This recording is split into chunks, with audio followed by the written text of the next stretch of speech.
Greetings and welcome to Stunthangar Video Hangouts. My name is Charles Carter, and I'll be your host this evening. I want to extend to you my gratitude for watching Stunthangar Video Hangouts. If you are watching this as a replay, I want you to know that I host these YouTube live streams every Monday and Friday evening, starting at 6:45 p.m. Pacific Standard Time. So please make a note of this so you can watch or be part of the live stream. Plus, we have an after party following the live stream, which is sometimes better than the live stream portion. You must be a registered Stunthangar Forum member to find the link to be part of the live stream and the following after party. Here at Stunthangar Video Hangouts, we talk about building and flying model airplanes, sport flying, competition flying, and what you've been doing lately. To join our conversation, if you are already a member of Stunthangar Forum, you can find the link if you scroll down to the section called At the Bench. Now, if you're not a member, please register at stunthangar.com/SMF. That's Smart Men Flying. You must place a space between your real first and last name when you register. You must also use a valid email address, or Sparky, the proprietor of Stunthangar, will not approve you. If you are inclined to not come in, just enjoy watching this on YouTube, wonderful, fantastic. Please enter your questions or comments in the chat box, and I'll do my best to make your comments a part of the show. Understand, sometimes I can't get a word in myself, so be patient. I will ask our illustrious panel your question or comment. And by the way, you only can make these comments or questions during the live stream. So like I said earlier, I host these YouTube live streams every Monday and Friday evening, starting at 6:45 p.m. Pacific Standard Time. Now, if you find Stunthangar Video Hangouts or that I host and the many building videos that Sparky does on this platform informative and enjoyable, please give us a thumbs up. Give us a like, in other words. Subscribe, and when you subscribe, hit the notification bell so you'll receive all notifications of whether when I'm in or Sparky's in, and share the videos, and comments also help Stunthangar Video YouTube channel grow. Now, please consider joining Sparky's, this is Stunthangar's YouTube channel membership, which started just $4.99 a month, which is less than 17 cents a day. You can also use the super chat, which is located in the bottom of the chat box, to make donations.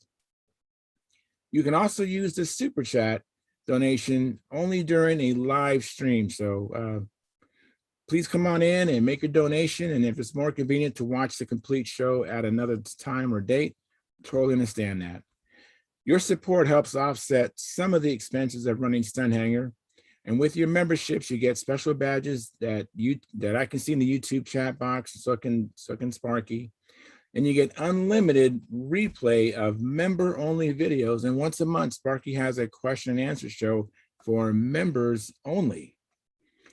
And now this is Sparky's YouTube channel. Now I'm only in here twice a week, Monday nights and Friday nights. So if you want to get in touch with me, go to my YouTube channel, which is Flying Control Line Stunt. All the letters are there, Flying Control Line Stunt on YouTube. And place your comment or question on the 2019 AMA National Championship video, which, by the way, Sparky shot with his camera of me flying his plane, which is a Junar XL.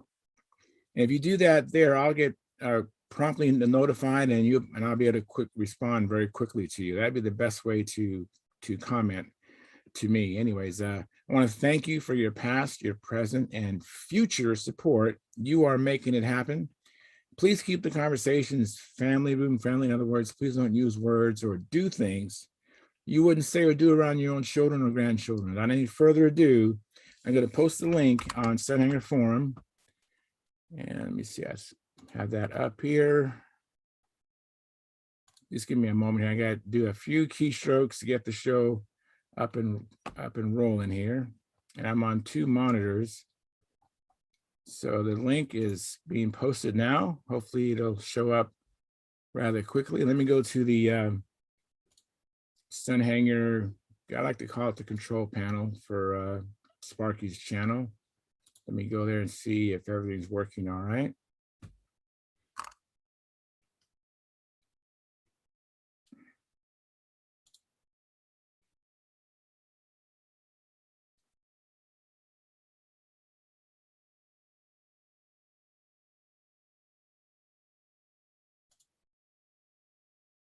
All right.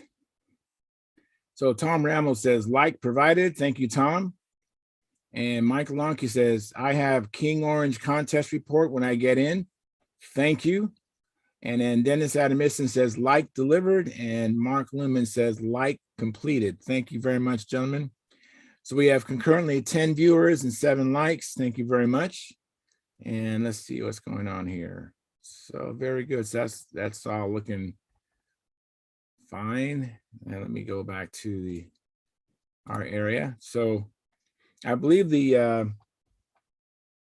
link to get in here should be posted. And right on time, Gary Sinclair comes on in. So Gary should be coming in momentarily. So like I've been, I think I've been saying this for several weeks now. I've been working on the SV11 electric ARF, and it's not completed yet. I thought I'd have it done by Sunday. I thought at first I have it done by last Friday. So it's just taking time to do my best effort. Hey, Gary, how's it going? All right. Can you hear me all right? Yeah. All right, Are you great. late tonight? I am running a little late. Yes. Okay. Yes. You didn't get flooded out, did you? No, it's just that I had some technical problems I had to overcome. And so I eventually overcame it. Hey, Dennis, thank you for coming in. I still couldn't beat Gary in here. It's the fastest I've ever been on. Gary's like, No, you usually beat me. Hey, well, you know what? It's my favorite saying is by Vince Lombardi, Dennis. It's winning isn't everything, it's wanting to win is. well, I don't As long as know. you continue to want to beat Gary, that's the important thing. Yeah. Hey, Steve, how's it going, Steve? Pretty good. Let me try to get set up here. Yes, absolutely. We're going to do a little bit of a change tonight. I think Steven had the suggestion. I thought he was spot on. I really need to get this SV11 done. The contest is not this weekend, but it's next weekend, and the plane is not in one piece yet. So, I'm not sure who said it, Charles. It wasn't Vince Lombardi, but if it wasn't for the last minute, nothing would get done. Well, that's I can identify with that. Charles. I can identify. So what's going to happen is I'm going to turn over the reins to Steve, and then he will be the host, and I'll go down to my garage and I'll be in the show, but I'll have my video turned off and my audio turned off, but I'll be watching and learning. And so Steve will be the guy that'll be reading the chats and basically doing. I'll come back and end the show, I believe. So that's what we're going to do. A little bit different. Okay, tell me again how I get. I'm on his channels, but now I got to get the postings. Yeah. So you want to look at this video and maybe mute it so that it doesn't start looping, right? And then Okay. When you see the chat on the right, this is on YouTube, you'll see the chat on the right. Go ahead and I think left click that. You'll see the 3 vertical dots. And then left click and then select pop out.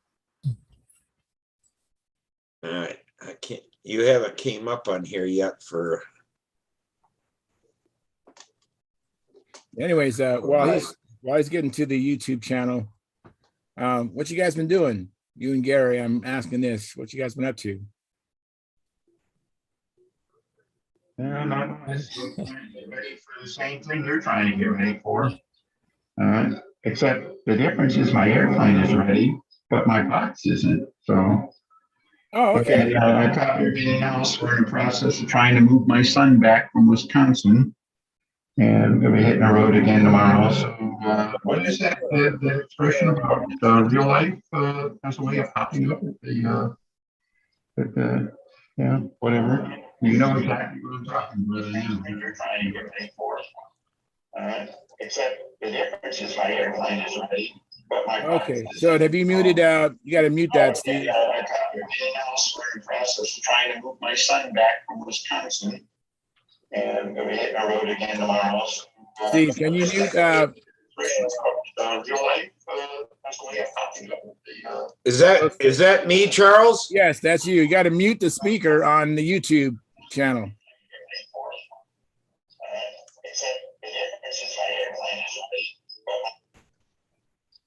Excellent. All right. Now you see the chat box on the right side on the YouTube channel. Hey, John. John, Hey, Tom. Thanks for coming in. Tom, Charles, John, Dennis, and Hi, Tom. Dennis. Let me know when you have the chat box popped out, Steve. I gotta get it out now. I have to hit the Microsoft button and tab, right? But first of all, did you pop out the chat? Yeah, but then when I bring you back up, it disappears. Okay. All right. So yeah, you just hit the that window key and the tab, and you should be able to see everything that's going on in the background. You see it? All right, now I got it. That's what I All right. thought. That's going to be a constant thing. So Damn it. you see it? Okay. So so you guys, John and Tom and everybody else is coming in. You know, I'm up against the clock, and I know John, you are really up against the clock because you're waiting on your new robot pin hinges arrive. Hopefully they get there before Wednesday, but it's expected delivery of Wednesday, right? So in the meantime, I'm going to have Steve keep an eye on the chat box and control the show, and I'll be in the garage working on my plane, and I'll be around. You might not see my image, but I'll be seeing everything that's going on. So Steve, I'm going to hand over, if you're ready, I hand over the host to you. Against the clock because you're waiting on. Hey, Mark. I guess. Hey, guys. I call this, Charles, we're gonna see how much we miss you when you're not here. How's that? Yeah, maybe. Yeah, we'll see. But don't try for that. Get to work. Hey, thanks a lot. Hey. All right. So I'm going to hand over the host controls to Steve, so he'll be able to make people big and small, and Or kick people out who are not nice to me. yeah. I think I probably have. Look at Tom. Tom is. Let me show this real quick while I'm on here. So I'm gonna make Tom spotlight for everybody. Look at the.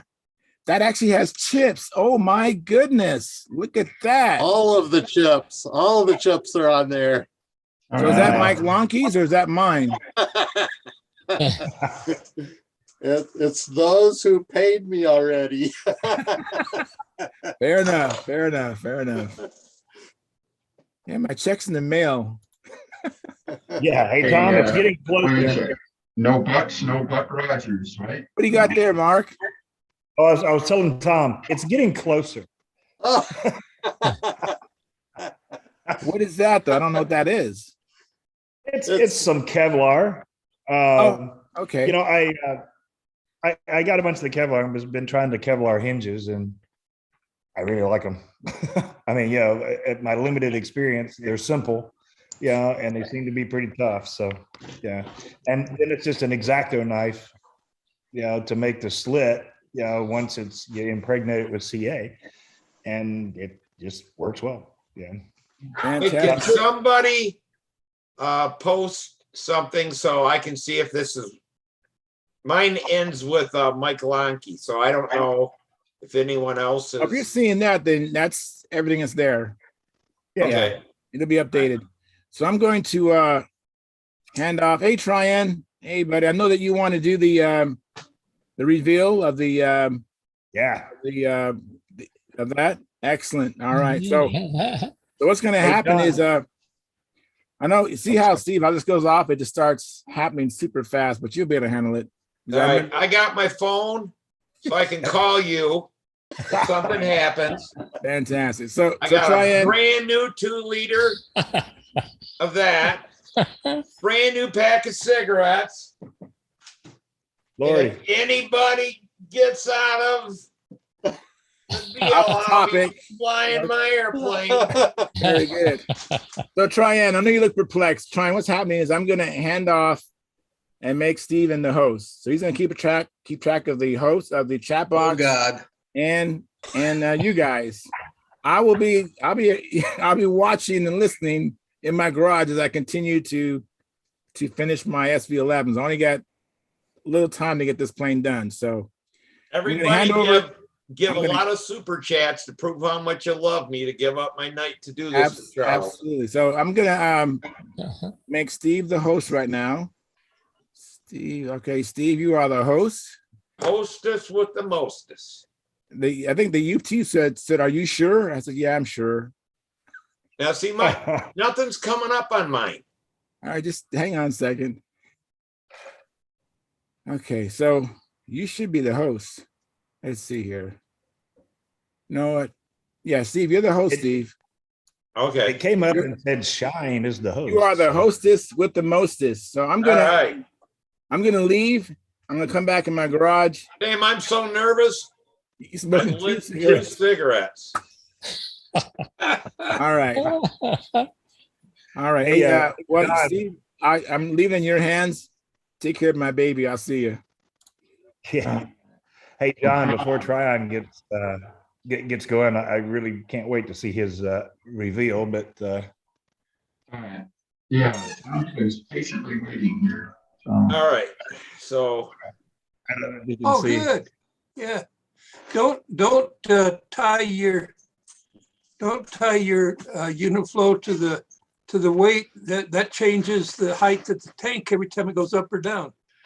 You want to keep Okay. the Uniflow centered, but you don't want it going with the weight. The feed? Because what it does, the reason why we could turn it and change the apparent height to the tank. Well, what you're doing when you tie the Uniflow to the weight, every time the Uniflow goes up and down, you're changing the height of the tank. Okay. Okay. So make the Uniflow out of a solid piece of tubing and center it, point it toward the outside wall. Yeah, you can put it right in the middle of the tank. Just bring it. You just bring it around. You can go right to the middle of the tank. It doesn't matter. You don't have to be Okay. close to the pickup. okay. Okay. So like when it uncovers halfway, does that change though? Like if you're halfway It through doesn't uncover halfway like that because of the centrifugal force is forcing all that fuel out into that wedge. Sure. Like the tank is flat on the edge. Yeah, but it's still putting all the fuel out there. Sure. This way. So if you, I guess my question, if you center the Uniflow right here in the tank versus put it in the middle of the tank, like you were saying, but put it closer to the outboard edge, or does it matter? Have you ever seen the diagram for the, I did, and I lost it. I got to go back on and find it. Tom, you got that handy? Yeah, I can find it. Hang on. Let's see. Tom's gonna look for it, and you can look at how Yeah, sure. I do it. And I didn't come up with this. It was taught to me by Alan Brickhouse. Okay. So, Okay. any kudos to go to Alan Brickhouse. He's just not here to take them right now. Right. Yeah. Yeah. I for whatever reason, I went on Stunthangar and I couldn't find it again. And I found some other, and that was the one where they actually said solder it to the. I'll tell you what'll happen there, Mark, is it will suck bubbles. Okay. Yeah. It will. Not only- You not only get that close to that, it will suck bubbles. Okay. You That- need that- it, that get it makes back sense. shorter. It's The certainly thing easy to do. is I found that you could go in there and make a 30-degree or 60-degree turn after you get through the cork there, right to the side. And you can either take the tubing all the way to within a 16th inch of the sidewall, or you can hold the tubing back and put I like to put a little piece of fuel line tubing there. So, and Okay, cut yeah, it cut it. So there's no hard thing to puncture the tank. And, Gotcha. and, it works a treat. It really does. Good. The other good. thing it does too is I take and on the brass tube that goes through the stopper, Yeah. I make a little handle and solder it on there. And now if you turn that handle up or down, it's just like adjusting the height of the tank. Yeah, and I do it differently. I just bend the tubing to, a little bit. Gotcha. So I That Hey, do. makes sense. Steve, it says host disabled participant screen sharing. Uh-oh. Because I've tried to share the Uniflow, but you got me disabled. Can you figure that I out think or Mark not? really needs to see it. Does that work now? No, No. I think we're you looking shared at your YouTube now. I shared my screen. Damn it. screen. Now I can't even get out of there. Oh, stop share. All right. There we are. Okay. I wonder if that's under security. It's probably in the control board, something there.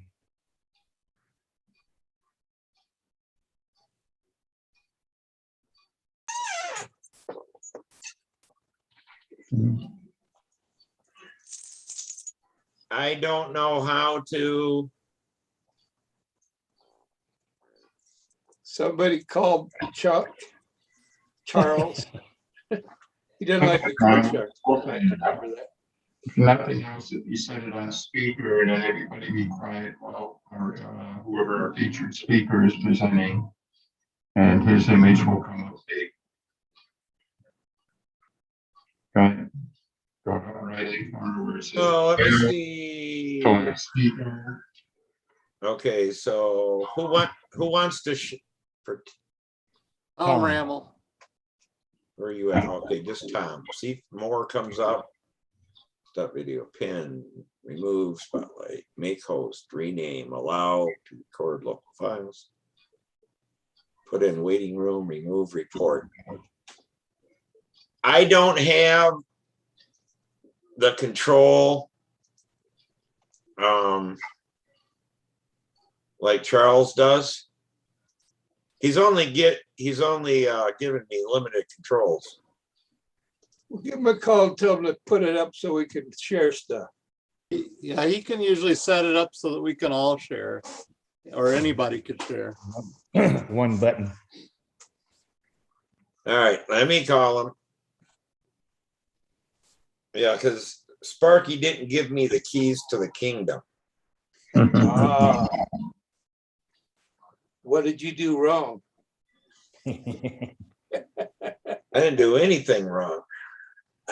Now, come on, we all do something wrong. What I did wrong was volunteer to help. Ah, there you go, see? I knew there was something there.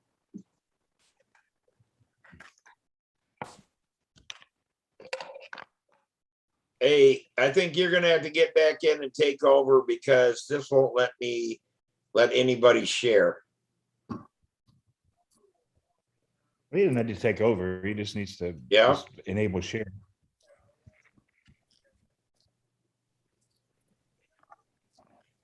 Okay.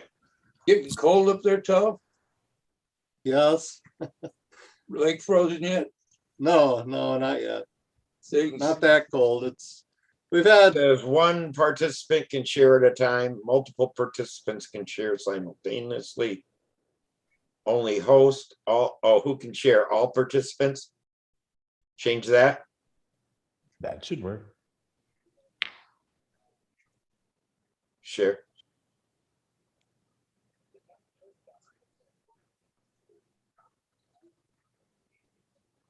You got a smile Okay, there. all Tom. participants. Must work. Okay. there we go. Finally. You got it now? Yeah. All right. Yeah, Mark, finally. get ready to make Okay, a now that's the screenshot. last thing you can ask me to do tonight, damn it. Yeah, I'm just getting ready to do the screenshot. So Okay, there we go. All right. Thanks, Is that Charles. working? Yep. Okay. Alrighty. That makes sense. Okay, perfect. I get it now. I don't see you guys. Well, just because he's sharing, Tom is sharing that one. Okay, so just one more question, then I'll let try and get on to his. On the Uniflow, where it comes out of the stopper, Right? does that need to be pointed directly into the airstream? You're talking about the Uniflow. Yes. In this particular case, it'd be best if you did point it into the airstream if you're going to Okay. not use muffler pressure. I always use muffler Right. pressure. Gotcha. I tell you, here's what we do, Mark. We put a piece of tubing on it, Yep. point it into the air, and then into the end of that, we put a pellet and just drill a small hole in it. So it has positive pressure, but it doesn't over pressurize Okay. that tank. I And you can try it. I don't bother with that on mine because I'm getting a steady pressure off the engine, off the muffler. Right, yeah, because if you do it muffler Yeah. pressure, you have the same pressure all the time. But in a windy day, when you come into the wind, it'll force it in there. The wind is slowing down the airplane. It'll make the airplane go rich and it'll slow down even more. That's exactly right. That's why you need to, that's the downfall of not using muffler pressure on a tank like this, because you're atmospheric, you come into the wind, you get more pressure, it goes rich. You go downwind, it'll lean out. So, but yeah, that's why a pellet will fit right in you can force it in the tubing, and you drill just a small hole in it, and that solves that problem. That will solve that problem. Yeah. Huh. If you Okay. don't want to use So muffler- not. Yeah, I mean, that'll be like for the McCoys. I got on that little magician, so that you can't put a muffler on those. So Oh, don't talk to these guys about McCoys. Oh my God. I like McCoys. You mine's should red on the don't head. mention McCoy. That'll just make things go crazy. Mine is all red on the head. So Oh. So Mark, have you made a screenshot, saved a screenshot of this? I have. Okay. Thank you. All right. I lost you guys. Oh, I got some window thing. Take a health and wellness break on Zoom. So you got You're not. We can see you fine, Gary. Yeah, I can't see you though. There's a thing up here that says post attendee Zoom. Do I could delete that out, maybe? Maybe. Let me try it here and see. Do you have a view? Do you have a view up in the upper right corner? A view? Click on view and hit gallery. Well, I don't have that time. I lost all that part. You might have checked out. Yeah, I might get clicked out or something. No, when you guys were switching there, I just. Are you on a this computer? Yeah. Or a laptop? Okay, hit Alt Tab. Alt and Tab on the keyboard. Same time. There we go. Way to go, Tom. Hey. All right, now it's Tryan's turn, huh? All right. You guys ready? Yeah, can you make Yes, it big, sir. Steve? Do we need a drum roll or something? So, Yeah. Let me try to do that. Four days. Pop it open, man. Okay, so.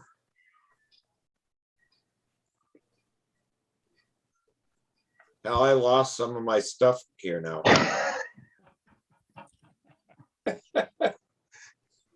Yeah, I did. It's just gone. I don't know. Good grief. Well, if the sharing is going, try and can hit the share and get moving with that, and yeah. Yeah. We'll just have to pin him. They want this all, Charles wants it on the video part. We can individually pin Tryon. Let Yeah, Tryon start to he shoot. wants it. Oh, there's Charles. Somehow I lost all my stuff to make Tryon big for YouTube. Okay, so when you look at Tryon's little window there, you'll see mute, right? And then you'll see 3 dots. No, I don't see mute. I just see 3 dots. Okay, well, click on those 3 dots. And it says chat. Okay, let me see if I can. I just lost all my control and I don't understand why. Okay, hang on. Let me see something. Maybe when I came in, I superseded you. Let me see. Yeah, that's what happened. I'm sorry. Let me make you host again. Sorry about that. See, it wasn't my fault. You guys are blaming me. Oh, you had to Nobody blame blamed- somebody. Hey, the host is responsible. You were the host. Yeah, but you took the host away from me. Okay, well, you got it back now. So go ahead and make Tryon big.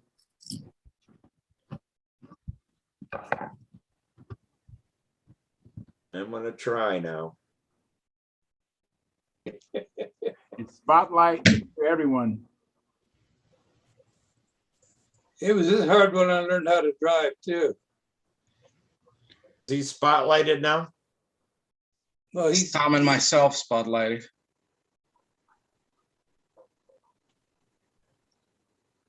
so you got Tom and Tryon in there.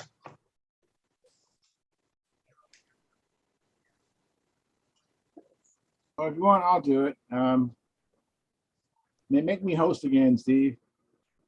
Let me.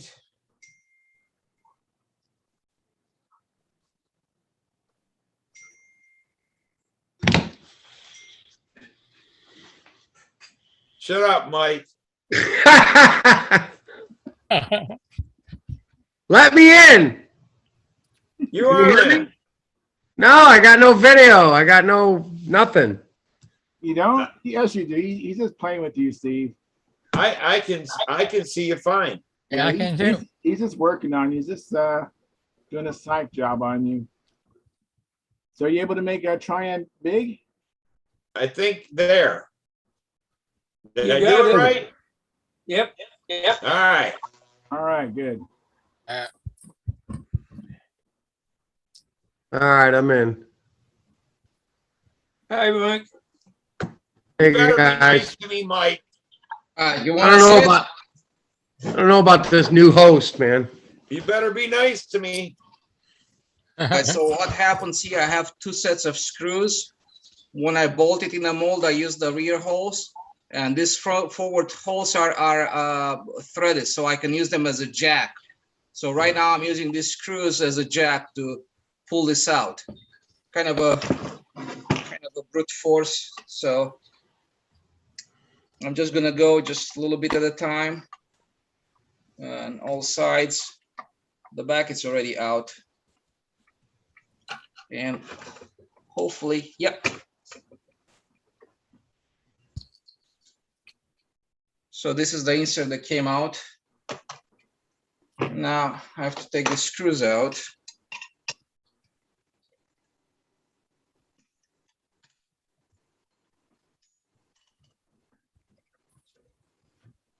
So these 4 screws basically hold the mold closed. So I have screws like this, they hold it like this together. I have screws from this side that just put the plate on the face. So that's how I get alignment and all the good stuff. Everything it's in the same spot. Here we go. Moment of truth.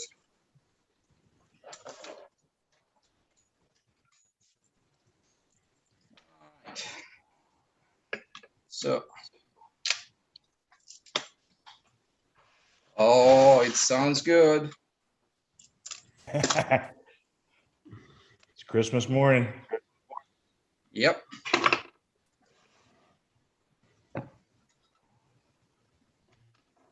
Try the bottom too.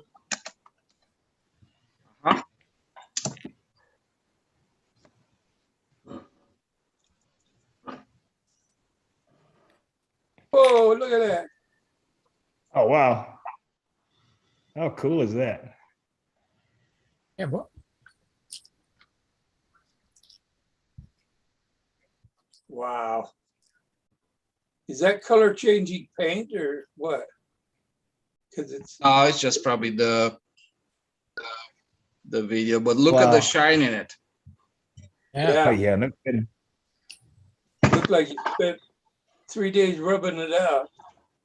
Okay, and now I'm just gonna try to push this out Look. gently. That's that sound of cracking balsa you don't want to hear. Okay, Then you got a lengthwise Kevlar hinge in that, right? I'm sorry. Yes. You got a Kevlar hinge running the lengthwise on that? Yeah, the hinge is in there. Guys, I'm gonna make a little bit of noise. Compressed air. Blow it up.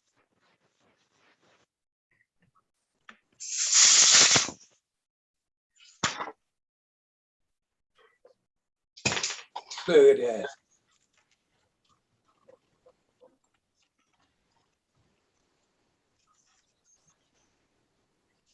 Nice. Oh, cool.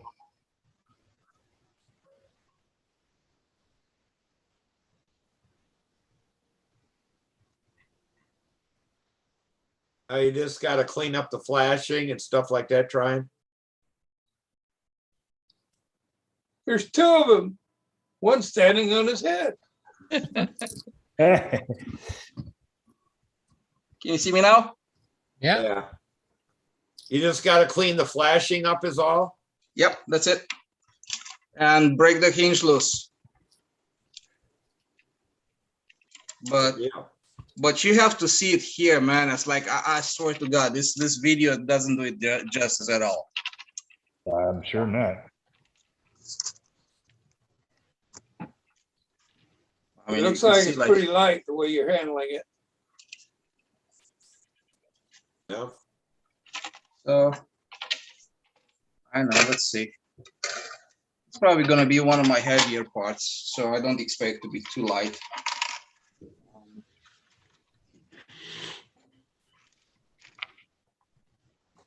Take the screws out. But yeah, I have some flashing to take care of obviously. So, but the part is like look on the bottom here. Woo! Yeah, no kidding.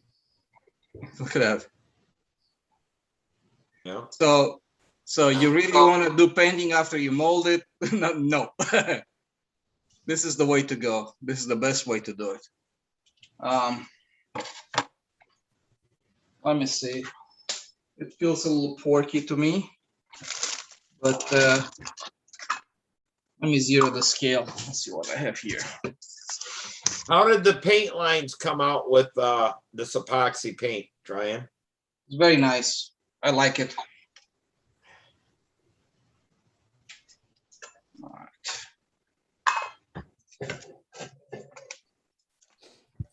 It's a 0.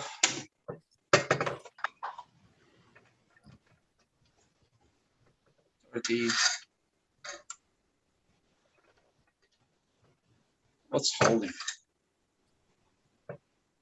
Yeah, it's a heavy part. 45. 45 grams. 46. That's Yeah, less but than this 2 is ounces. finished. You know, I think I had too much, just too much paint on it. I think that's why. Trey, and that's less than 2 pounds. You know, 46 grams. it 20. Yeah, and it's you trim it off. It's done, and you don't have to paint it. You're not. That's painted. That is finished to a shinola finish. Yeah, but when you used to get them in a 34s, 46 is a little bit much. Well, this is the first one you did where you painted it in the mold like that, isn't it? Yeah, I don't think it's the paint turned out very nice. You see that? Yeah. I mean, obviously you can't feel anything if you run your fingers over it. I think I just put too much clear in it, but that's okay. You know, just I'm happy with it. I mean, it's beautiful. It I mean, you is. can't get it much nicer than this. This is the bottom. See this Amazing. light here? I think it's the light. Yeah, the light changes from yellow to red on that checkerboard pattern. Yeah. So the next question, Tryon, is where do I get on the sign-up sheet to be able to come to your place and use the molds and make a BOM legal model? Yes, no sign up sheet so far. But if you want one, just yeah. Yeah, I would like one. Of course, I would like one. I flew yours 3 times and I loved it. I think it's awesome. But the only way I would want one is if I could make it a BOM legal model. I would not want one if I couldn't do that. Well, you only have to make the wings or the Right. fuselage. So I'd make I mean, a set of wings and we that'd be all you need and put in the bell crank and you're legal.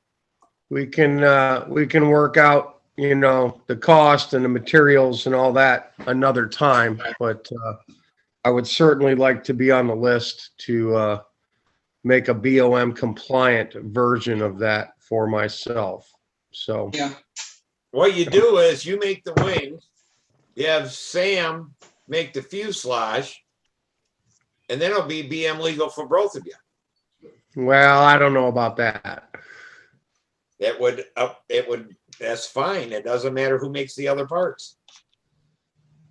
You have to make Well, one main structure and you just I have think- to pull the bell crank and have to put the bell crank back in. And I think that's splitting hairs, Steve. I don't think that's in the spirit of the BOM, you know, so I don't know. I mean, I'm a rebel, but I don't want to get my head kicked in at the Nats if we both try to fly an airplane where we say, I built the wing, he built the fuselage, it's legal for both of us. I think that would cause problems somewhere. So Yep. Yeah. So right now I'm taking the other one out. Right. So as you can see, the screws come out. I can move them over to the other side. Now I have threads on this side. It's a jack right now. They've turned into a jack. So yeah, we've Nice seen idea. this show before. We've seen this show before. it says Just- Winship Model says great looking stab, Tryon. I don't know who Winship Models is. That's Dan Winship, good guy. Okay. It's Dan Dan. Winship. yeah, thanks, Dan. Appreciate that. Have you ever had something come out of the mold that wasn't right? No, Like you pop the mold open and you have an oh crap moment, you know, like something slipped or something wasn't aligned right or nothing like not that. alignment or slippage or something like that. Never. But I did have one time that when I fucked up the, pardon my French, you know, I screwed up the mixture on the epoxy, and when that happened, you know, it didn't cure, so I had to clean up the molds and stuff like that, and it was just a pretty big mess, you know. So I wasn't very happy with that, to be honest. Yeah. So yeah. So I'm not sure if can you guys see this? You can. Yeah, we see everything. If you see look at there, you can see it how it starts to move. You're jacking it out. You're screw jacking it out. Stop jacking around, right? Don't go No, off. it's very clever how you have that to use a bolt to run the end caps off like that. And I also have double pins here and here, which aligns it centered, right? And then these two surfaces go flat on flat, which means everything is 90 degrees in reference to the root of the stab. So yeah. So right now, as soon as I get this part out, which is where the hinge line is, the rest should come out pretty easy. It already feels pretty nice here. All right, maybe a little bit more. Let's see. There you go. out. And next thing that I want to do, I'm just going to take this out. Do you have any other ones laid up? Huh? I said, do you have any other ones laid up right now? No. No, I wanted to do it, but, you know, just I got sidetracked. Then I had, you know, actually today I wanted to mold the fuselages, but I couldn't do it because I had to do homework. Not my homework. Is that life homework or school homework? Yeah. Yeah, it's just it's a boy's homework. It's a boy homework. But man, I want to let you know that the release is just brilliant. The semi-permanent is working very well. The one I'm using. Oh, look at that. My goodness. That's impressive. It is. Got some shine. The world's only ready for one of you, Trent. All right, so now I have to pull this out. So I'm just gonna oh, look at that. What do you know? This side came out easily. Oops, careful. Yeah, There's a lot of flap on the elevator is flatter. Yeah, it's yeah, I don't know. I think I'm gonna use this. If I just get it to crack just a little bit, there you go. It came off. Now I'm gonna just use compressed air and it's just gonna come out. Compressed air is just beautiful to release stuff.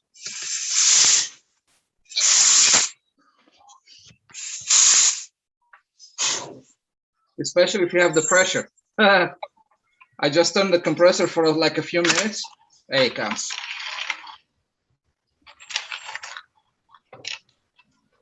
What are them little strings poking out of there? Or Brian, what did you just shake out of that? Some screws. Oh, okay. They were meant to hold these two pieces in place, this one and that one. Oh, okay, okay. And this is going to be cut out. And a lot of this flashing is going to be gone too. Yeah. That one feel about the same weight as the other one? I'm sorry? Does that feel about the same weight as the other one? This feels lighter.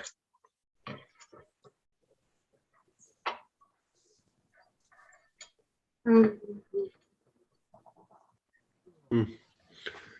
43 and a half. So it's about, what, 3 grams, 2.5 grams or something like that?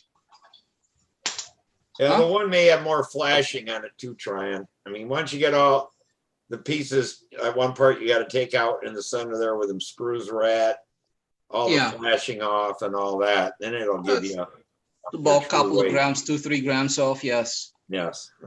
Yeah. So. Well, that's exciting, actually.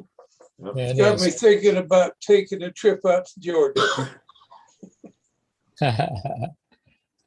You know, I got family in Atlanta, so. Oh, I didn't know him. Yeah. Well, my wife came from there, but they just sold the family home and everybody's left. So I guess this is all I have to show for tonight. Okay. Well, that's pretty impressive. Hey, Steve, host guy.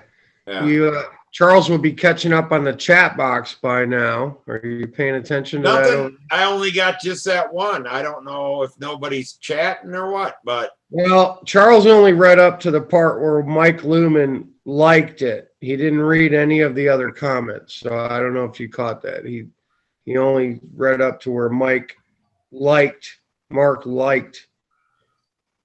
the show, and nothing else was read by Charles.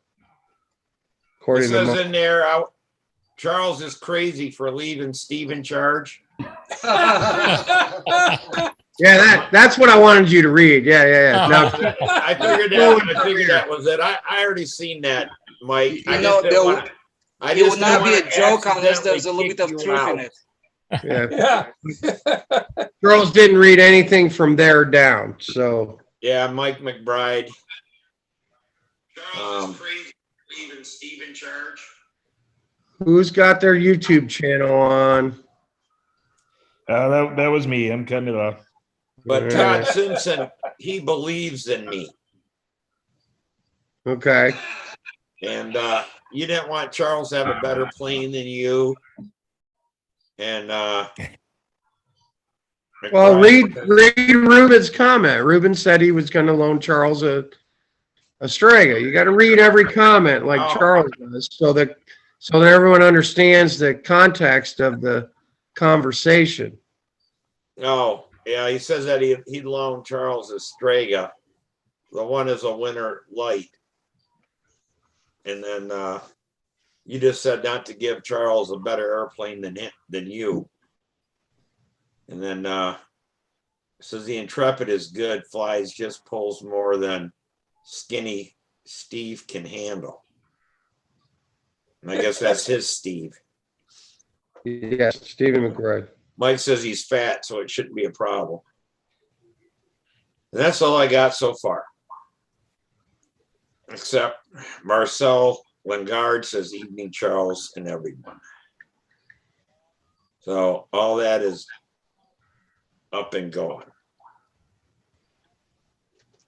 Marcel built a really cute little airplane, sent me some pictures on it. He might tell us a little bit about what the plane was. And he's got a personal connection to it. It was when he built when he's a kid. So you know, he's still a kid, but he's a big kid now. But yeah, Marcel, tell us a little bit about that plane.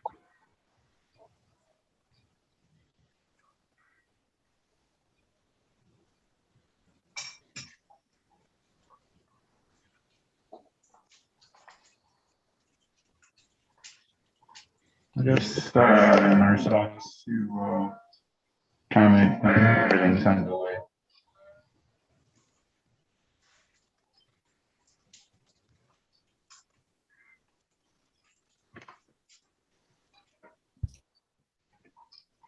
All right, I think we're back. Everyone goes to gallery. Everybody's back at normal size. Ooh, except for you. Except for me. Yeah. You're bigger than life, Steve. I think we got it set up to where if you talk, you get big automatically. Okay. Mine's not doing that. I'm just stuck on gallery You're big for now. everybody. You're Oh, big am I? now. Oh, well, okay. So Steve must have that set up. Yeah. Hey, I got to show you. If I get my SV11 done, this is what's going on it. It's a Stalker 61. Cool. If you get, What is this if shit? I mean, Charles. Yeah, what- I'm waiting for parts. I'm like at a loggerhead. I can't go any further. I started drilling the holes for the motor mounts and realized I didn't have any bolts long enough to go through everything. So I had to stop trying to mount the motor.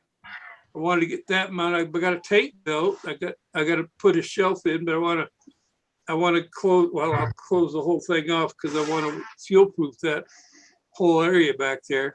You don't got a little hardware store close to you where you can run down and get some?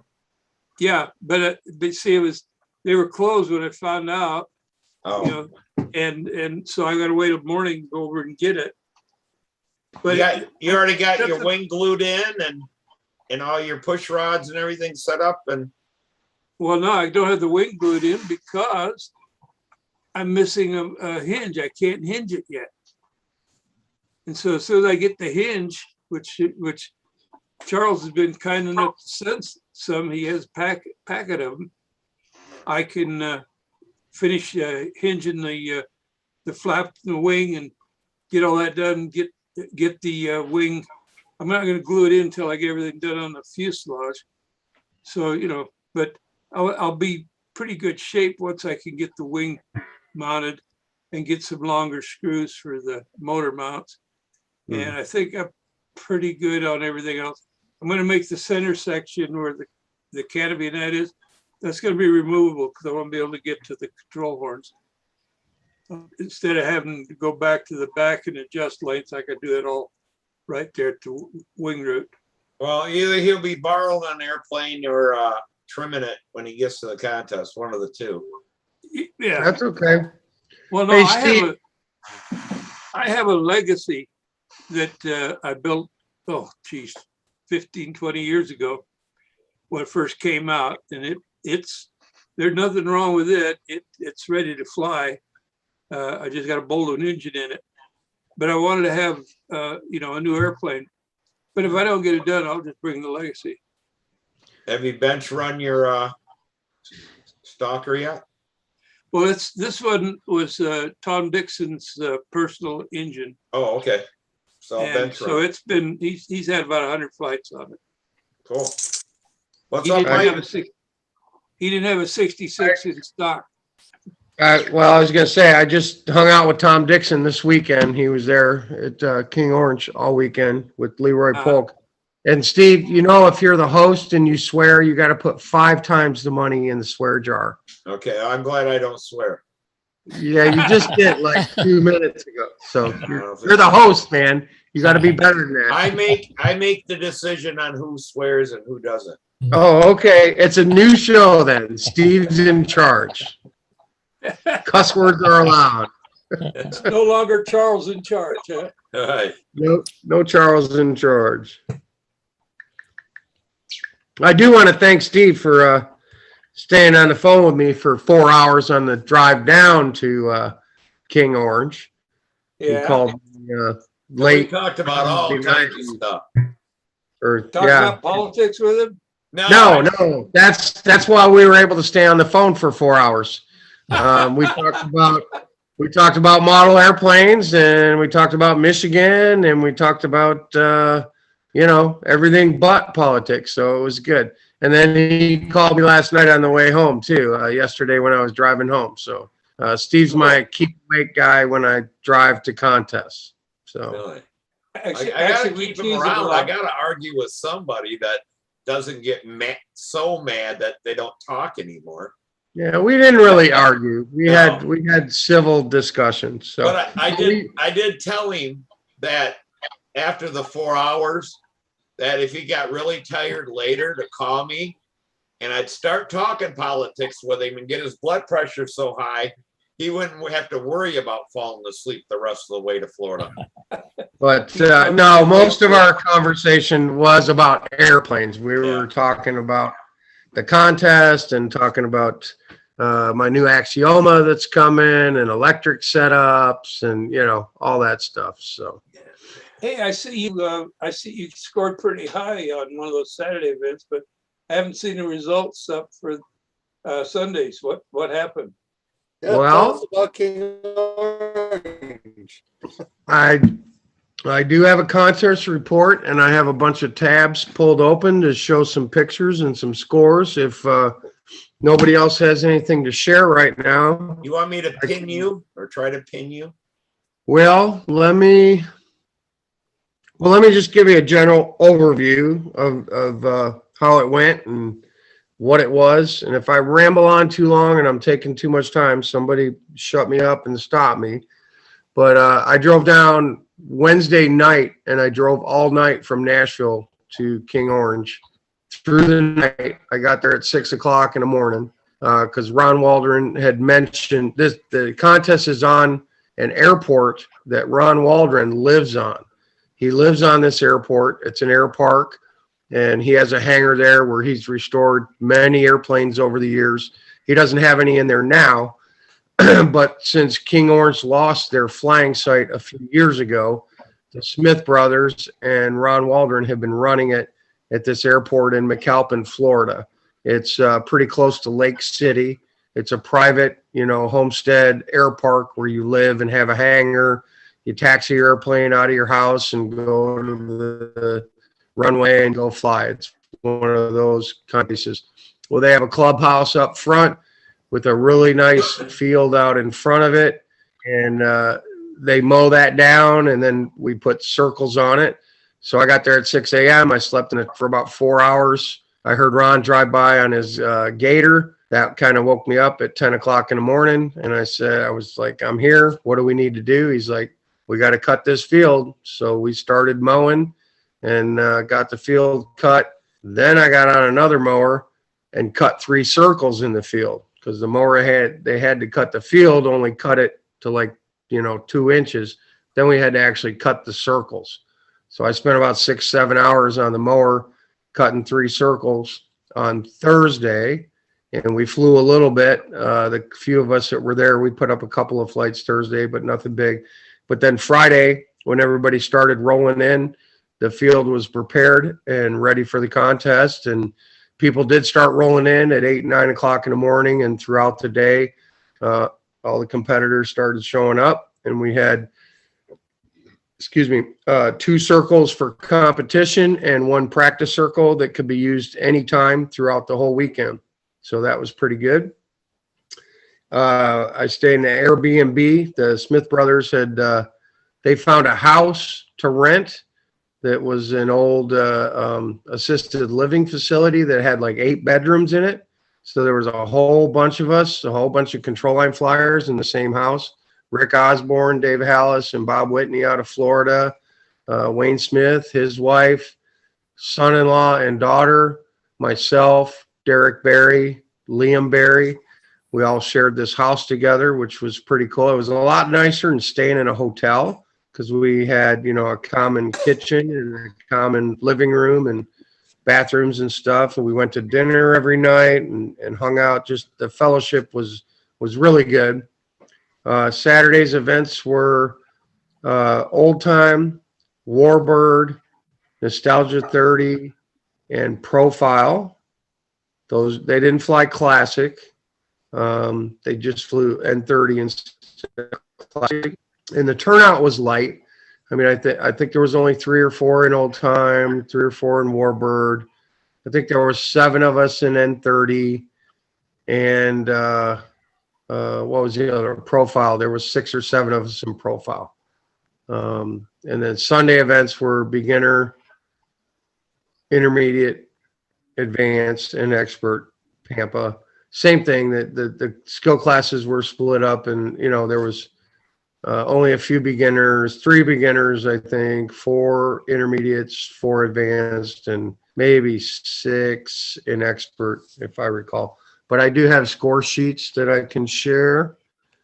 One thing that was really cool, and Dennis, you'll get a kick out of this, Les McDonald came down on Sunday with his wife, and it was very cool to meet him. I've never met him in person. And for those of you who don't know, Les is a stunt legend. He's one of them guys, been around forever, and very good pilot. And he did the judging for Pampa on Sunday. He did the intermediates and experts on Sunday, along with Wayne Smith, I believe. So they did that. And let's see if I can share something here. No, is that the one? Okay. You seeing my screen? Yeah. Yeah. Okay. So there's a picture of Liam Barry. Liam flew beginner stunt with Derek out there coaching him, and Liam took 3rd place in beginner stunt. So that was really cool to see. Derek did not fly. Derek just came down on Saturday with Liam. They flew a bunch of airplanes out on the practice circle, and then Sunday they put him in beginner, and he did some wing overs and some loops. So that was pretty cool. Let's see. There's Les McDonald right there. I was able to snap a pic of Les McDonald. Is everyone seeing this? No, No. I'm not seeing it. I got a black screen too. I do too. I don't Yeah, know that's what's what I going have. on, Mike. You're not seeing that. Okay. Did you see the picture of Liam? No, No, Nobody saw the picture of Liam. no. Okay. Well, let's try this again. Are we seeing Les McDonald? Just No. black screen. Black screen. Black screen. Oh, Oh, there was a flash of a picture.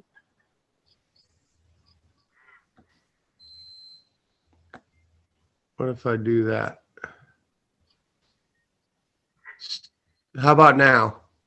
No, No, Still not seeing it. Okay, well, this is disappointing because I had all these tabs pulled up and I had them opened up so I could share these pictures. Let me see if I can do it this way. How about now? black screen. Black screen. There we go. there you go. There you Oh. go. Okay, all right. all right. Well, I'll have to go back and find the one of Liam and Derek. But there's Les McDonald hanging out. Yeah. Those of you that know him. Now, if I close this tab and this one opens up, can you see this one? Yeah, Yeah. Liam. Yes. Okay, so here's Liam. Just it's a short video of Liam just making a flight out there, but he's 7 years old, you know. So here's little Liam.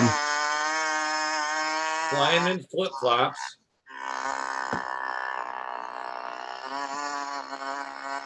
He's such a hoot to watch fly, man, because he is.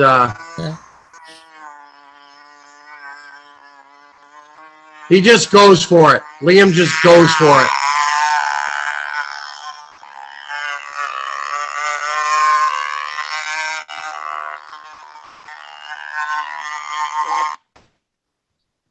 Oh, did it freeze up? Yeah.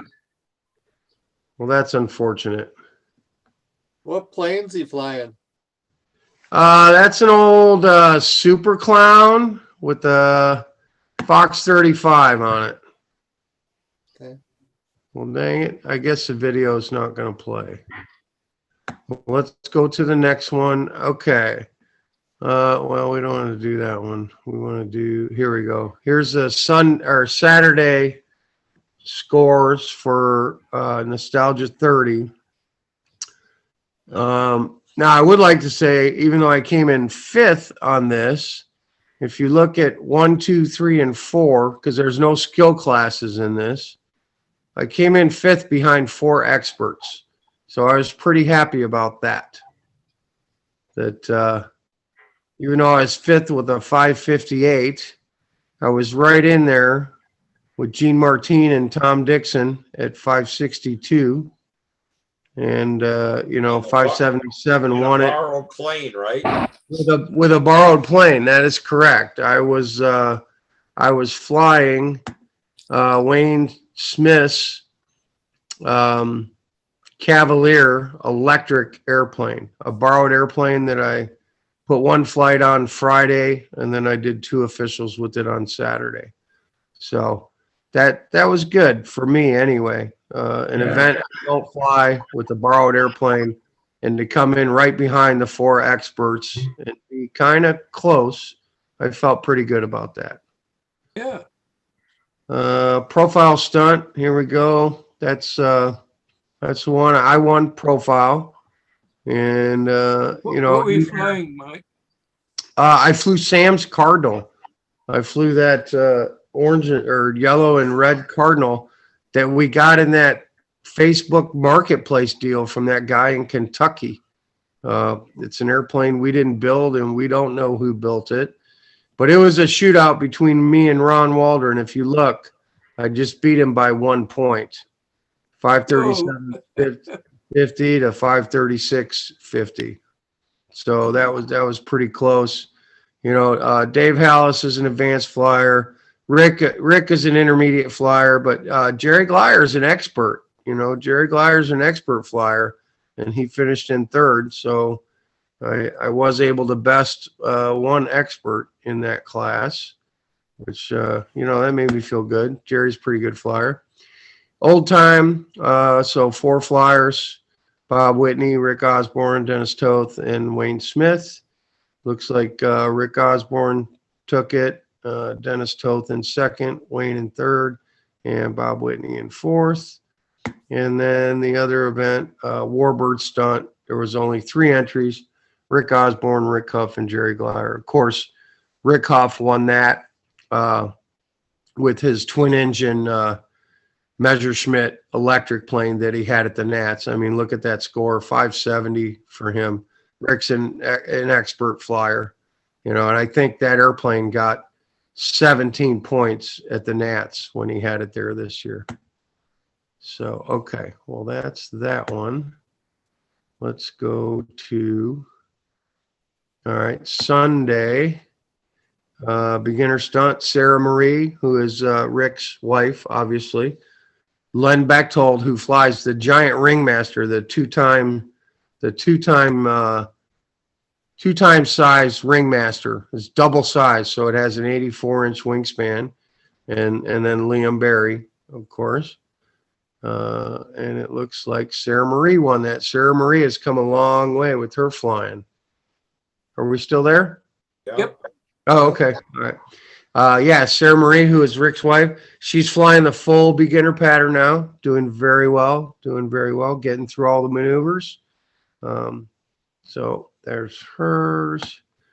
We go to intermediate. Again, low entry numbers. There was only 3 and 4 people in every skill class. But Andrew Jaworski won that. Rick Osborne came in second.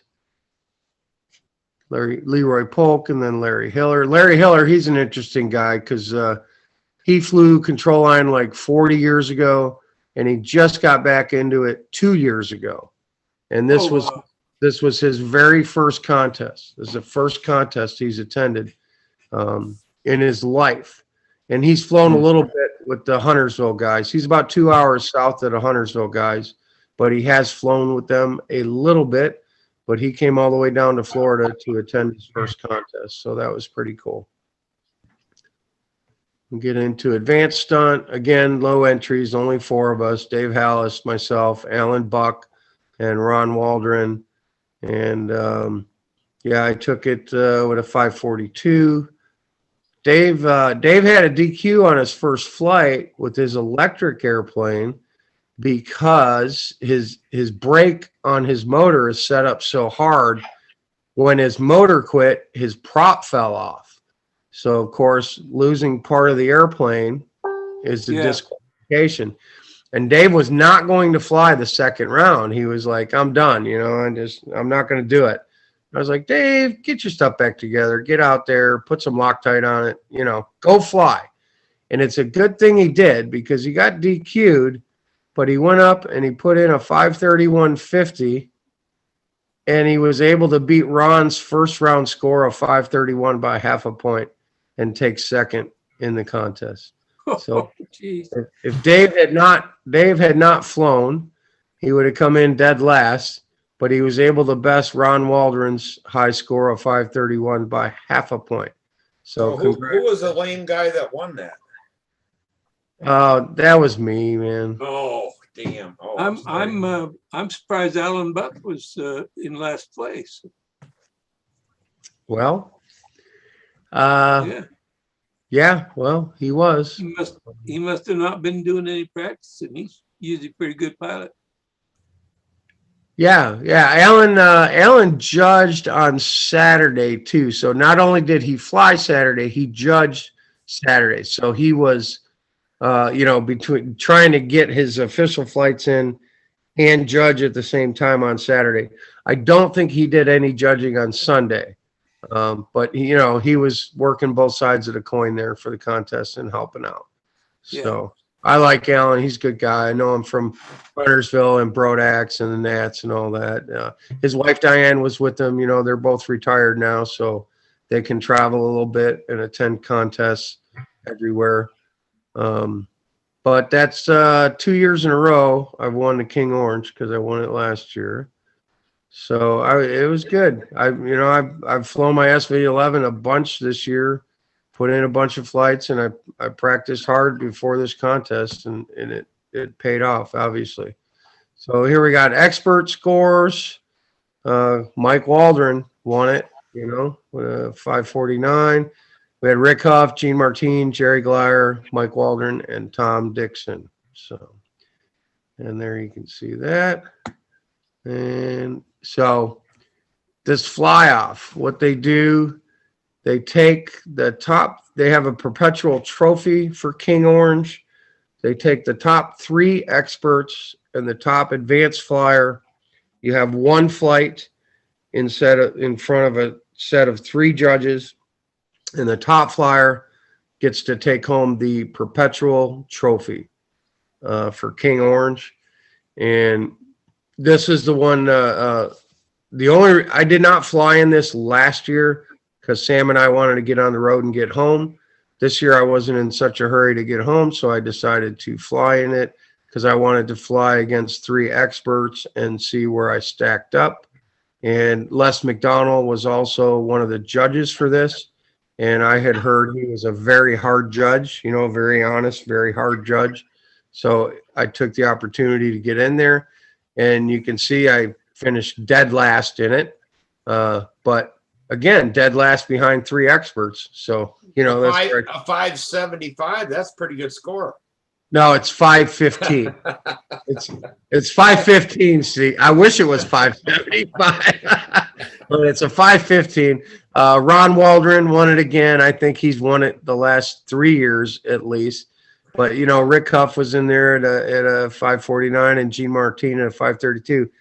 But you know, again, I'm 17 points behind Gene Martin, who's not a slouch. You know, he's no slouch. So anyway, that was fun. And the last thing I think I have to show you, let me see if I can make this big. This is hang on. Let me stop right there and give you a little background. Wayne Smith bought 10 combat planes for everyone at King Orange to play with while they were there. So Saturday at lunch, while everyone was eating lunch, we had combat demos and combat matches. And Derek Barry got out there. Rick Osborne got out there. Dave Hallis got out there. I got out there. And Sarah Marie Huff got out there and flew combat. And when we had a great time, we were just, you know, not serious matches, just playing around. But we were also able to get Liam Barry flying a combat plane for the very first time. 7 years old, had never flown a combat plane. And we were just chasing streamers. I mean, we were not really doing combat. We were just in the circle together, trying to get cuts in level flight. But Derek shot this video from the center of the circle, and it's pretty good because, you know, Liam's a kid, and he was certainly happy to be doing this. This is the last thing I have to share. It's only 2 minutes long. Here we go.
Gave you a hell of a workout, huh, Mike?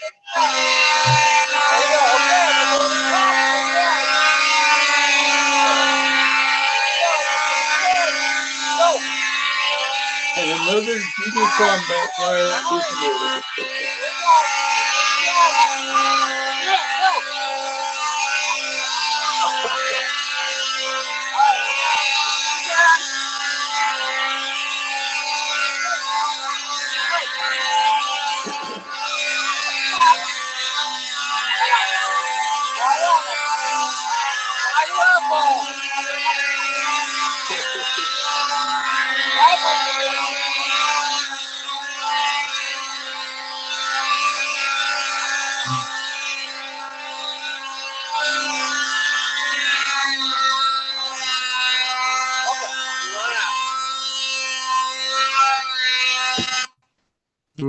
Okay, there we go.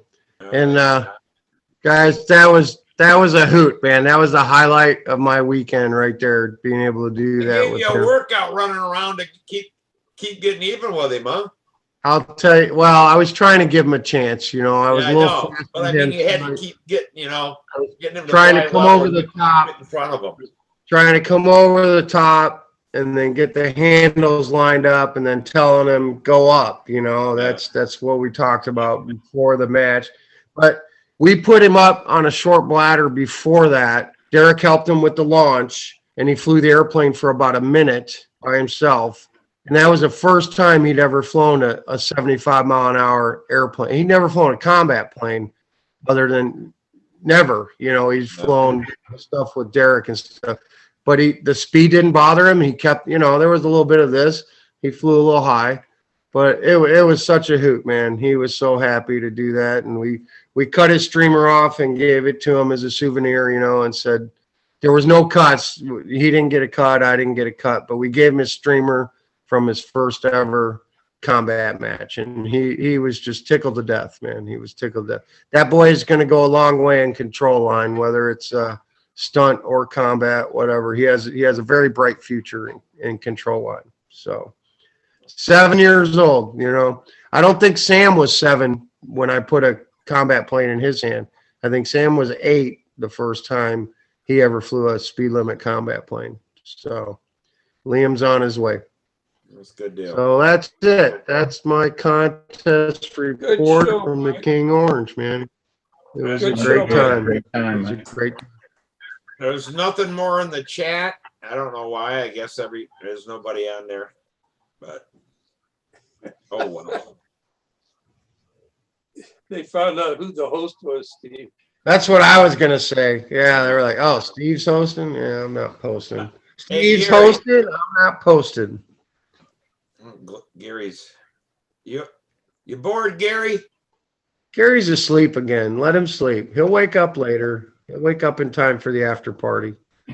Tryan's got a hinged on it. Looks like you got to turn your mic on if you want to talk to us, Tryan.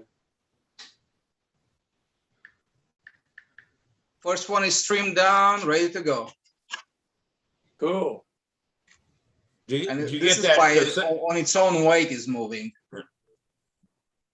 Did you? So I have to work it out a little bit more, but it's pretty loose right now. I mean, right now as is, it's flyable.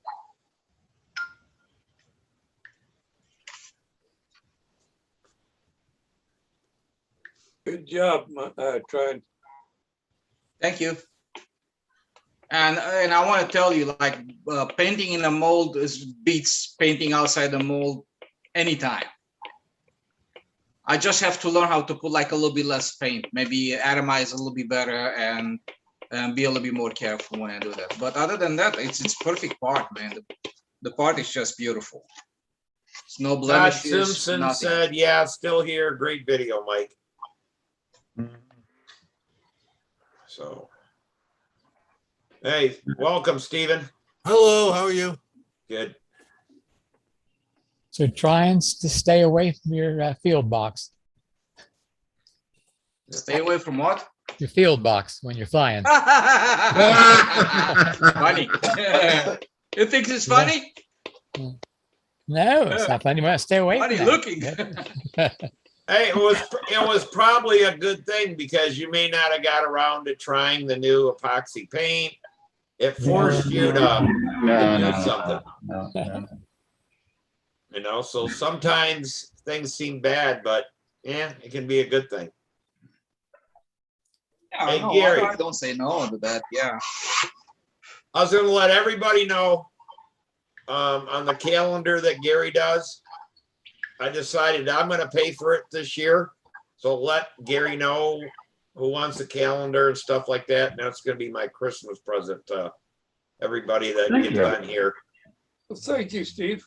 Oh, Thanks, Thank Steve. That's you. very nice of you. Thank you. So yeah, just let me know when you get the order and stuff, and I'll send you a check, or if you want some money ahead of time, I'll send you a check and then hit, when you get the total, I'll pay it all up. So We should all pose in thongs with our airplanes this year and make it a there you go. On our sexy feet or control somewhere else? calendar. Yeah.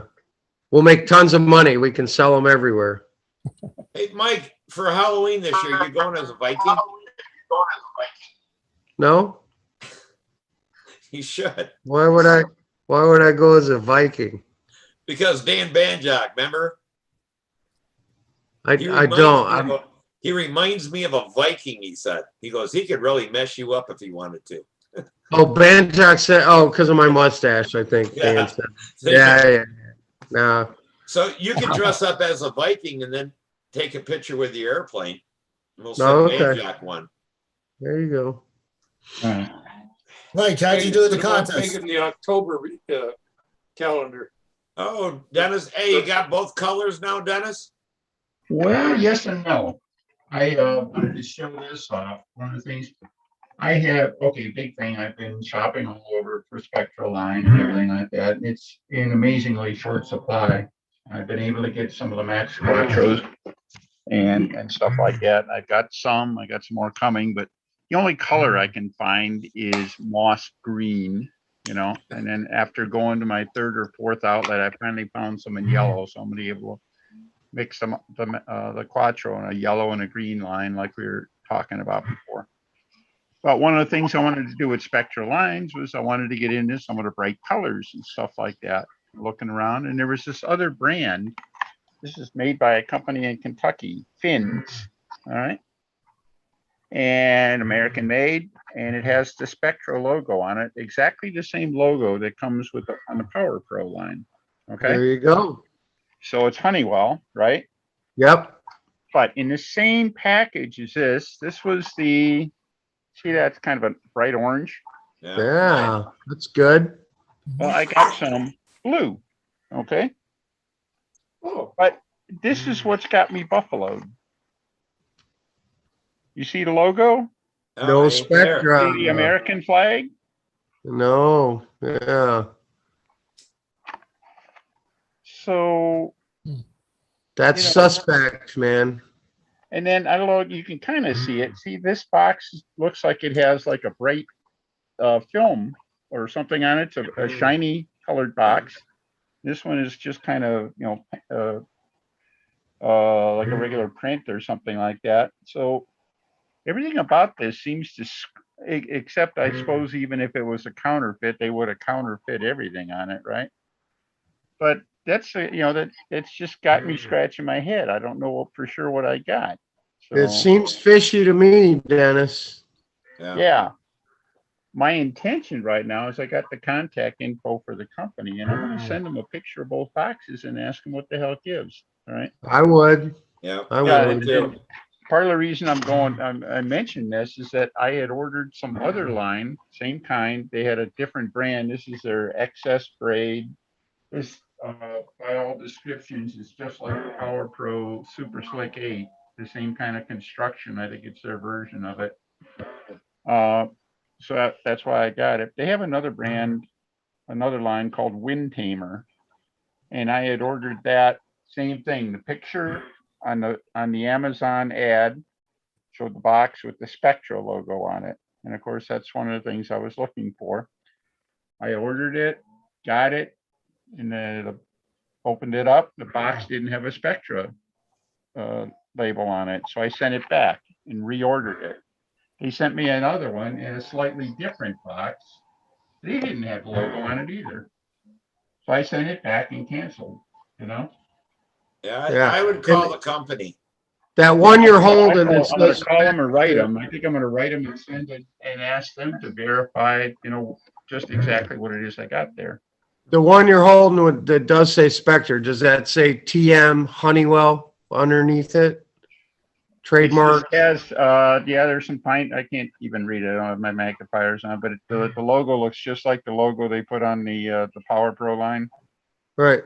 So I think it says, it must say Honeywell under that, whatever. So now here's the other fishy thing, if you will, the lines, just looking at them, they look like they're the same size and everything like that. 50-pound test. You can't possibly make a 50-pound test line if it doesn't have Spectra in it. All right. Any of the other natural fibers or anything like that, you can't get them that strong. So, but my fear is once I open it and test it, I mean, I would pull test it or something like that. And of course, once you open it, it's like, I can't return it then. Yeah, return it. Yeah. Yeah. So I get a hold of the company. Yeah, I want them to at least confirm it. Well, But, hey, do all you as near guys, as I can tell, all of the writing on the box seems to be the same. The color of the box seems to be the same. The logo, I mean, it's a pretty damn good copy. The things like even the little product label here and the product label that goes on the spool itself all look the same. They all look comparable to each other. I have not put a barcode reader on that to see if that says anything. But I don't know. well, I've never, on Facebook, it just posted last week that there were counterfeit OS8 glow plugs for sale. Yeah, And I it saw showed that you, one. it showed you how to tell the difference. Mm-hmm. So, yeah, Yeah. there's a lot of counterfeit stuff out there now. Yeah, there is. I remember when I was, back in the auto parts supplier, we had a warranty return on one of our fan drives, and it looked an awful lot like one of our fan drives, but it was just, wait a minute, that isn't right. That isn't right. That isn't right. There was just a few things in the casting that were clearly different. This is a die casting. This isn't something that just, changes arbitrarily show up or anything like that. And we've had things like that. That was several years ago. I mean, there are counterfeit parts out there, even in auto parts and stuff like that. And I don't know, as simple as putting pretty line in a box. It seems like something would be easy to counterfeit. So, and actually, if there was counterfeit material in there, that would screw up this whole Spectra initiative faster than anything else we could do. So, but back to the other, I did the Max Quattro line. I ordered up 80-pound to replace the 100-pound standard Power Pro, and it is clearly thinner. It is, I think, nominally 016 instead of 018, and very smooth. I'm really looking forward to flying that stuff. Except my only trouble is that now I made up 2 sets of lines off the 100-pound line, the same line, Mike, that the combat guys use. And I may never fly it again. It's what it amounts to, because of, if this 80-pound stuff works, I have no reason to go to the other, right? So I may be making a donation to some of my favorite combat flyers. And, You can start flying combat. Well, yeah, if you got Max Quattro 100-pound, I know someone that can use it. So yeah, that's it. That's what I got. I got a yeah. What did I get? It's got like 100. I got 2 sets of 60. You could even take the lines I made and just cut them down. Shorten them a little bit. Yeah. I made them 66 feet long. I'm sure you could figure out how to reuse those. Yeah. So We'll make some kind of trade or some kind of deal, or I'll buy them from you or whatever. yeah, make a deal you can't refuse. I'll trade you some steel lines for them. Oh man, what a guy! What a guy! And then I'll take the steel lines and throw them away and keep the reels. All right. Keep the reel. There you go. Yeah. No, I did. I think you or Phil had suggested it. I did use I made a bunch of half A lines last week for no particular reason, And I started using a crochet needle, tying my loops and stuff. And, you know, because my fingers are just I was just having a hard time pulling the loops through and stuff like that with just my fingers. I couldn't get the loops small, and they were inconsistent and everything like that. And I started doing it with the needle, and the loops are still a little larger than I like, but I made some of the best loops I have, or best loops yet, shall we say. And just having the crochet needle was the one that's got the little hook on the end. And that really came in handy for that. And I was able to pull the knots real nice and tight. I felt real good about what I was doing. So I don't know. It's just a matter of practice. So I just want to know why in the hell you had a crochet needle in the first place. Well, don't you? I don't. You don't? I've never crocheted before. I've got a few. I've got a few. Yeah.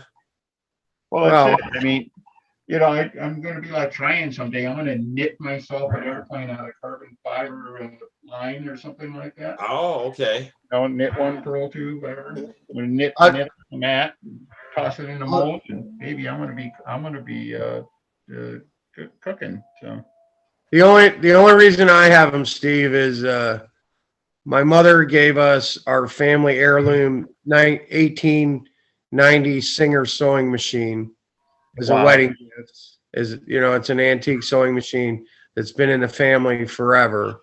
It's the kind that flips up, and you pedal it and all that. Yeah. And it's full of knitting needles and crochet hooks and old pins and needles and bobbins and all that stuff. But I go in there from time to time to get thread out of there to use as serving line to wrap up things and put CA on them, and but Spectra works great for that. Don't get rid of all your Spectra. That 100-pound Spectra works great for wrapping carbon fiber stuff, and you put a little CA on it, and now you got a good joint. So the Spectra works well for that too, because it takes some of the other stuff. One of the other things I'd like to really explore is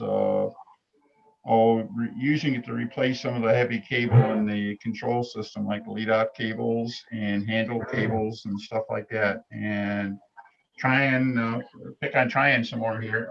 He showed us, Tryon, you built a profile that you had used was some kind of composite layout, didn't you? I don't think you heard a word I said. He didn't hear you. But and the other thing, Dennis, too, real quick, if you want to do old-fashioned sewn hinges on an elevator. Oh my God, yeah, that would work great. And then you just wick some CA on it, and you can break it loose, and it's never going anywhere. They work great for sewn hinges. Well, we used to use half-A flying line for that, just Dacron and stuff, and that was basically a forever hinge. You do it with Spectra, it's going to last longer than forever, Yeah. I mean, you'll break everything else. So. You got that tank done, Mark? Yeah, pretty much. I just got to bend the end. Cool. I can't see Mark. Oh, there he is. We got 2 full screens tonight. Yeah, Steve, you were talking about where to put that lead or the hole. Explain that again, if you would. All right. If you take, and you can see if you need it or not. Some airplane, it doesn't affect some of them, some it does. Yeah, but sure. You put a piece of fuel tubing on the end of that line, and then in that little piece of fuel tubing, you stick a pellet. Like lead. Yeah. Okay. Yeah, a lead pellet. And they work good. And then you just drill a little hole in them. He's talking about these, Mark. Oh, yeah. Crossman pellets. Yeah, I got some in there, actually. And that goes on the inside of the tank side? No, yeah, okay, yeah. It goes on the end of your univent line. Right there. Yep, you stick. After I bend it. And then drill a hole this way? Yeah. Yep. into the pellet. Right, of course. Yeah. Yeah. So that's a pretty small hole then. Yeah, it doesn't have to be a very big hole. But just cut you a piece of fuel tubing. Right. And then poke a pellet in it. And then when you're done, just slip it on the univent line. Gotcha. Can I show something else here since you're talking about clunk tank uniflows? Yeah, man. Steve, can you make me big? Yeah. Because this is one of Dick Imoff's tanks here. And I don't know if we can make this big enough for anyone to see. I'm gonna have to take the overflow off. But let me see if I can get this in here. Yeah, I can see it now. Okay, so what Dick did on this one is he made the uniflow come out and go straight up, and then he cut a 45 on the uniflow vent. You see that? Yep. Just up a little higher than where the engine is, and he cut a 45 on it. Can you see that there? And of course, that's the overflow plug, Right, of course. you know, the vent plug, but there you go. I So got you. that's how Dick had this one plumbed on this tank, going So- down to the intake for the motor, you know, to the spray bar. And then that one that's sticking straight up and is cut at a 45-degree angle, that is the uniflow vent. Yeah, you can do it Gotcha. that way too. And that keeps the air from being pushed in 100%. Gotcha.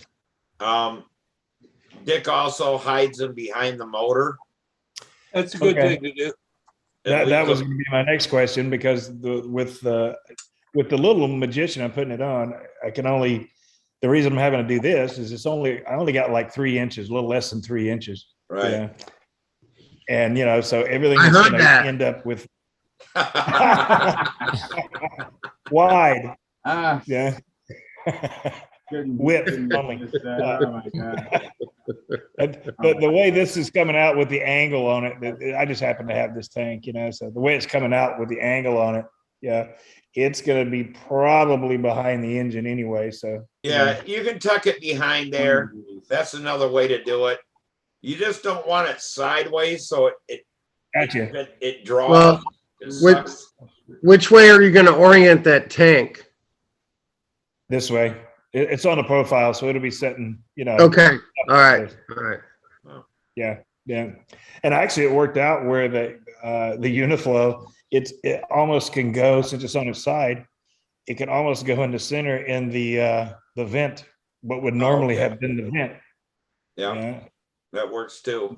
And I can still move it about, probably 1/8 of an inch, even up in that area. So Yeah, one thing about it is if you don't put it in that little cup there for the vent, when the uniflow uncovers, you know that your tank, you're about to run out of fuel. Exactly. And I just kind of measured it, and with the way the clunk is against the outer wall, it's real close, so Yeah, so that kind of lets you know that, hey, I got to quit, unless you're flying the whole pattern and doing level apps. If you're trying something and it uncovers that univent and that thing goes, this is kind of just it's time to stop maneuvers. Yeah, this is kind of an interim deal, just to have something else little to fly, and fun stuff. Yeah. Yeah, you may not even need that deal with the deal in it, but if you do, that's a way to do it. Yeah, okay. That makes sense. Yeah. Just a quick question. Yeah. You're going to be setting that up, the tube basically coming straight out of the tank, roughly halfway Yeah. in the tank. Is he going to have any trouble with that thing siphoning? Like certainly before the engine starts and stuff, isn't that thing going to siphon out if the tube doesn't stick up above the top? That was going to be my next question. The one that Mike no, that's great, because I was thinking the same thing. Is the turned up behind the engine facing up of that 45 kind of makes sense if the 45 is above the fuel level. Yeah. Mhm. And right now there's enough to do that. Yeah. I've got enough tube. Yeah. I never really had the problem. It starts to siphon until you plug the overflow, but usually there's not it. You have to let air in then through the venturi, and Mhm. usually that comes down and it's like that holds that, and it doesn't siphon. But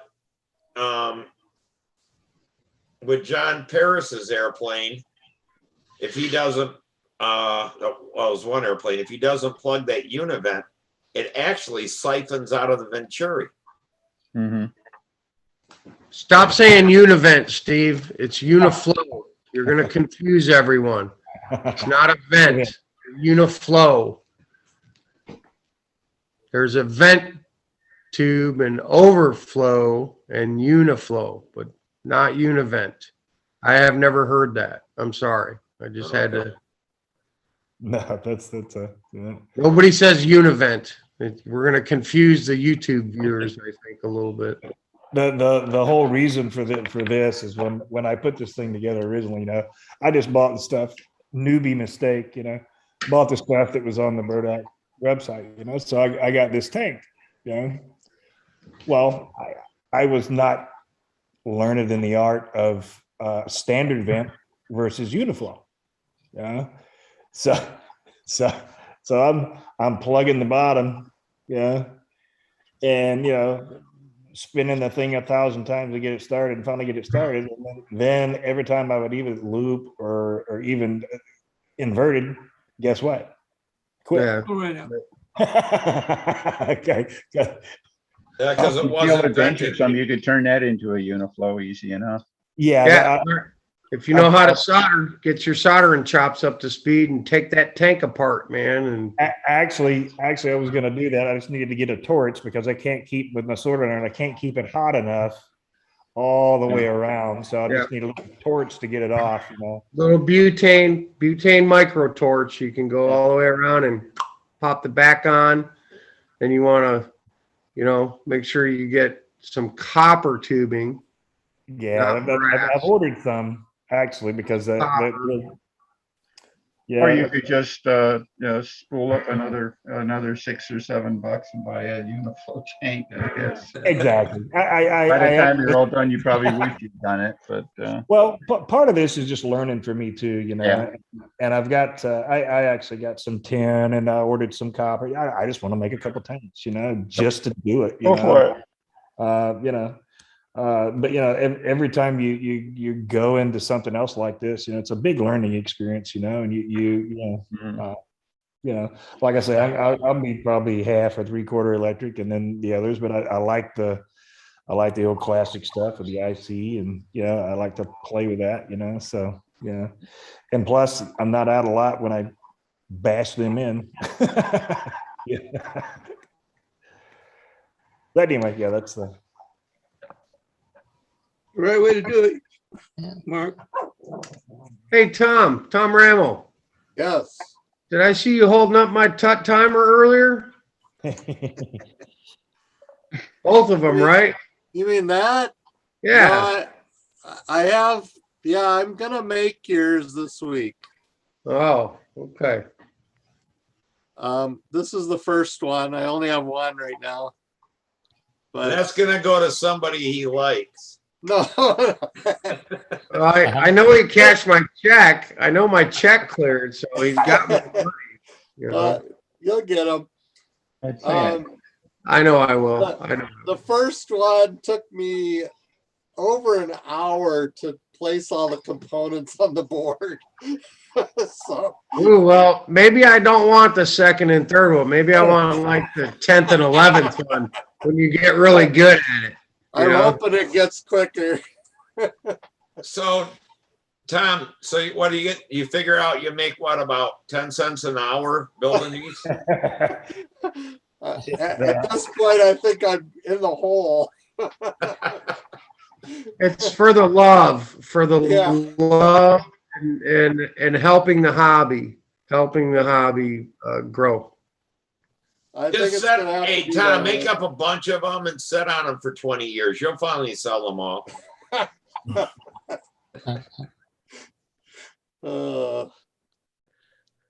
I did get Gene Martin's set up for his Axioma though in Florida. He was nice enough. I talked to him Saturday about it. He did not have his airplane there, and Mike Waldron did not have his Axioma there. Mike Waldron was flying his Shark when he was there, and Gene was flying PA airplane, PA powered airplane. But Gene went home Saturday and came back Sunday, and he made a printout of his whole setup that he's using on the airplane, the motor, the prop, the ESC, the settings, all the stuff. So that's good. I got a baseline at least on what Gene is flying on his electric take apart. So Yeah, I still gotta pick Mike Scott's brain a little bit.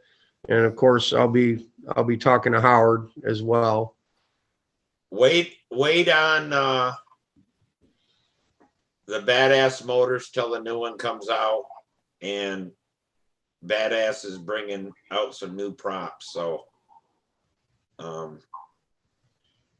it'll be good once they're ordered. You're just waiting for them to get off the ship, which could be what, 2 or 3 years. Maybe. Yeah, that sounds about accurate. But yeah, that new Badass that's made for a 6L pack. Everybody will end up changing over to that motor. Well, I am gonna make a list of batteries for Thunder Power's Black Friday sale when they do the half off battery thing. 'Cause we got a whole fleet of RC planes needing batteries, and I figure I'll buy my control line batteries too at the same time. They should be coming up with that pretty quick, isn't it? The day after Thanksgiving is Black Friday, and usually I think they do it then. Yeah, that's typically Black Friday, the day after Thanksgiving. Yeah, so I think that's when they do their Christmas special on prices. Yeah. I wonder, does Thunder Power, do they build those batteries here in the United States, or they wait for Yes. components Yeah, to come? they assemble them here. Yes. They get Yeah, the they build pack them here. and assemble them. Yes. Do they have the Thunder Power is stuff? built right here in Las Vegas. Do they have the stuff to build them, or is Yes. that sitting on a container ship in LA as well? They build them here. They build them here and distribute them and sell them here. The whole Okay. setup is here. They're just the storefront's a little bit shut down right now because of this crap that's going on with the world. And the other thing, Mike, is that you're going to see Dane Dane. Martin. Yeah. Talk to him about his batteries, his 6L batteries. He's gonna have some out there. Yeah, so that's another thing. You may not even have to wait for Black Friday for your control line batteries. And you can wait till White Sunday. Yeah.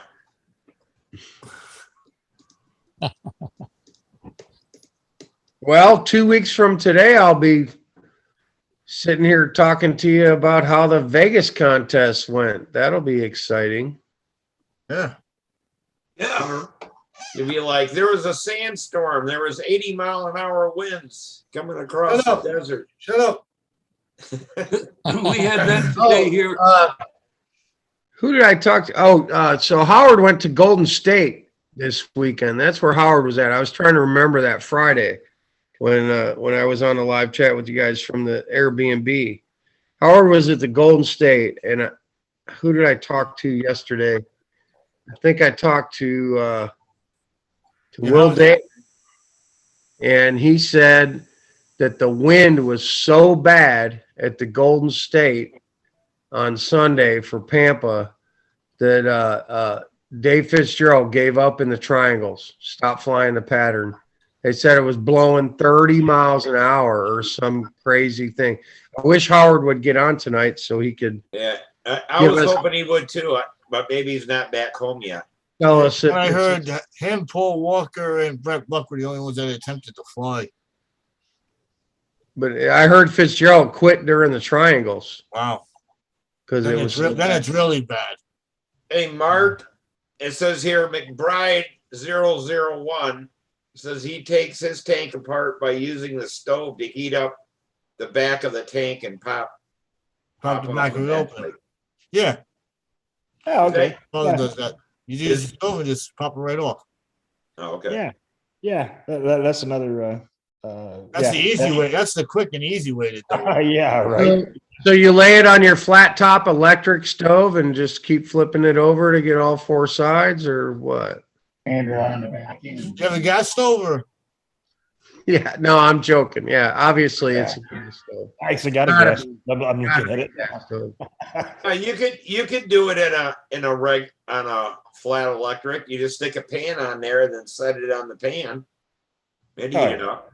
Yeah, it's probably just as easy, a little Probably torch. could. That way I Never can tried concentrate. Yeah, I know use my your father and I, we always did it that way, Steve. We always just take it to the stove and turn the stove on, put it on a high flame, sit it there, pop the back of it right off. use your wife's best Teflon pan, Mark. Exactly. Yeah. Piece of cake. Guys, I'm hitting those times in the morning. I'm gonna be out again. So have a good evening and we'll see you Friday. Wait, hold up, Denny. Did you find a way to get your plane out here? It's still sitting behind me. It's gonna be leaving here on Wednesday. So, On Wednesday? yeah. How you getting it out here? FedEx. FedEx? Yep. You sending it to my house? I was thinking I'm gonna send you straight to the hotel. Just right to the hotel? Mm-hmm. Should I contact the hotel or should I contact the guy? Talk into the other side of your computer, Dennis. Should I send it, should I contact the hotel or should I contact the other agent who had arranged the hotel for us? The guy whose name was in the brochure or, the papers. Can't think of his name offhand. Keith. You're talking about Keith Kajevitz for that. No, you don't want to contact him for that because he's my host who rearranges the pricing for everybody. But if you're going to send it directly to the hotel, you want to contact the hotel directly. All right, yeah, I gotta get it set up with them and right. It's just a question of doing it. Yeah, I tried, I went looking around and FedEx, and the FedEx is actually about the same price as Greyhound, and they did it in 8 days shorter time. So I thought that was a pretty good trade-off. So what's it gonna cost you to send a FedEx? looks like about $100. Why didn't you Why not just pay $25 for the baggage in a plane and call it a day? I can't sneak the 57-inch long airplane box into my carry-on luggage. That's what I'm worried about. Put it in a, no, I said put in a regular baggage. Check it. Can you check it? I don't know. I've got to call into the airline to check that option too, and I just don't know. I think I can, but I don't. It's 58 inches maximum, and I think it's all three dimensions should be under 100 plus length, width, height. They take golf clubs. Fine. They take golf clubs are about 4 feet Take long. snowboards. Mhm. Yeah, but That's within the limits.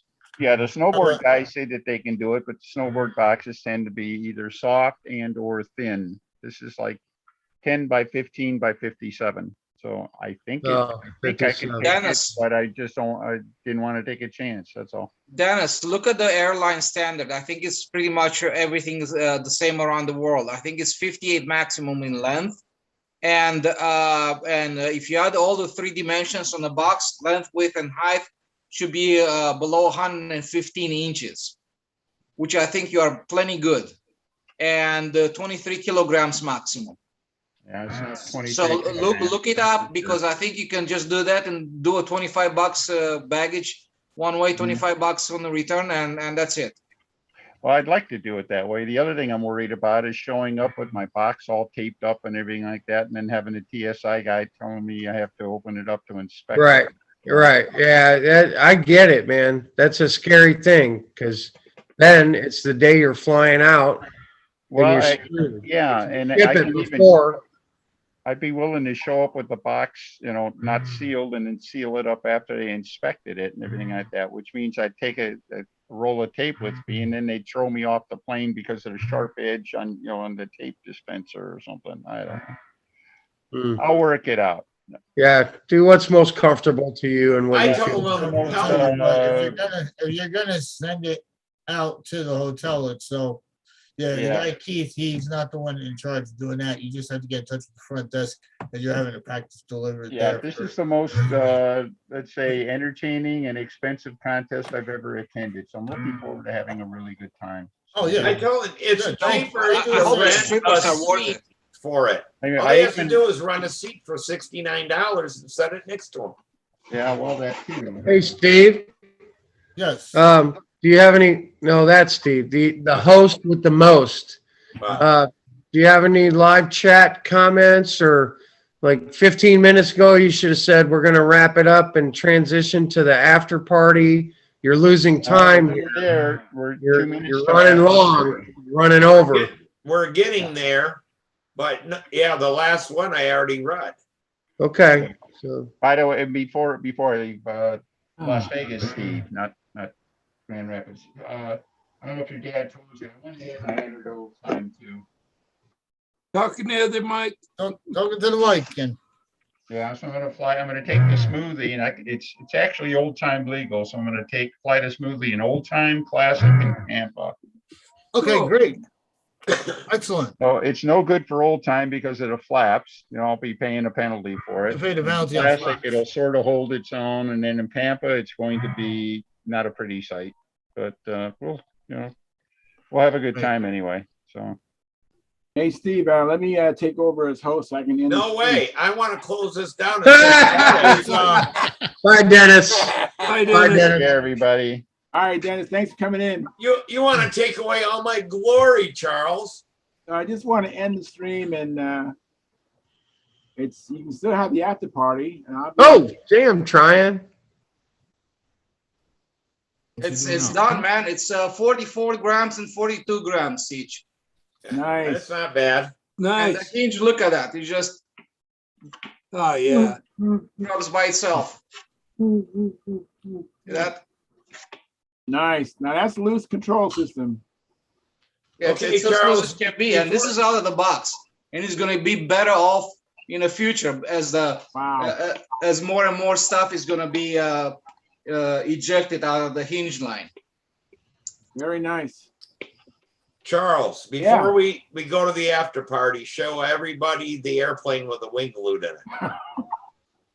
You had 2.5 hours. Yeah, I didn't get it done. You got the electronics all done in the air Yes. in the Electronics is all done. So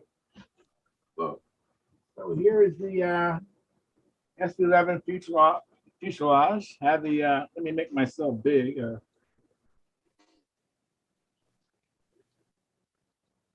you make me big, Steve? Oh, I Oh, thought you were Steve going to has take the over. power. Steve has the power. Yeah, he has the power. There. That's a bad thing, Charles. Give him Steve the power. So am I big now? Yep, you're big. Okay. So let's see here. All right. So anyway, so here's the fuselage. Got the arming plug all mounted and everything. Got the motor in there. Yeah. All right. Motors in there, and Looks crooked. Looks crooked to me. And let me see here. So I have but there's no battery. The battery, I had it in there temporarily, but there's no battery. But you can see the arming plug there, ready for the battery. That compartment looks too small for the size of the battery you're putting in. And here's the, you might be able to see, I got the ESC in there Yeah. and the KR timer. It's upside down. Yeah. You got your ESC and upside down, Charles. So that's the fuselage. Hey, Charles, Yeah. Mike is right. You have your ESC upside down. Okay. Does it matter? Yeah, the other side is what cools. Really? You want that in the air. Are you serious? I'm serious. You know how hard that is to do? Yeah, I know how hard it is. That is not good news. That's another day. I tried something today, Charles, Not done yet. on the hinges I was putting in. Hold on. Charles not done yet, John. Oh, okay. So here's the stab and elevator. All right. Nice. It's all All done, right. Is that glued together? all glued together. 100%? Loosey goosey. And you got your bearing surfaces on there. I like that. Bearing surface is in there. Yeah. Good deal. All right, and then wing. Wing is right here. I was making sure I had equal deflection, so I had this gauge on there. I was working on that, adjusting it. Okay. So did you set that up with the tape on the lead outs to make sure? Yeah, I did do that. But I found that it was more precise to use this thing here that I have on the back of it. So that's all. Yeah, you do it at the same time, Charles. Yes, it's pretty close right now. It's all set up. I need to put the more tape in there, but it's. Oh, okay. Yeah, you got the tape on so that, yeah, when you get them even, have that at 0, and then make sure when you run the lines to one end, it moves, say, to number 2, and when you Right. go up, it moves it to 2. I follow you. I work on that. So, anyways, Yep. that's what I'm all ready to pretty much glue the wing in, but I didn't get to that. I was working on the flaps, making sure it was the same. Yeah. You're gonna make that tab that adjust the trim tab. I might after I fly it. I mean, because it might not need it. It might not just need it. fly. It might just fly on the bench, and it'll take time to do that. So I'm trying to get to fly Friday. Eric Rule's going to join me. Oh, nice. So Well, it's after Friday, if I find I need a trim tab, I'll make a trim tab. If I need, well, you cut that end off. It's just 2 pieces of 1-inch flat brass. It's the easiest yeah, way to and do I'm it. just up against trying to get this thing together. Yeah. Hey, Charles, Yeah, what did you use for glue on your flap hinges? epoxy. I used epoxy on my elevators, and I thought there might be a better way, so I went over to the hardware store.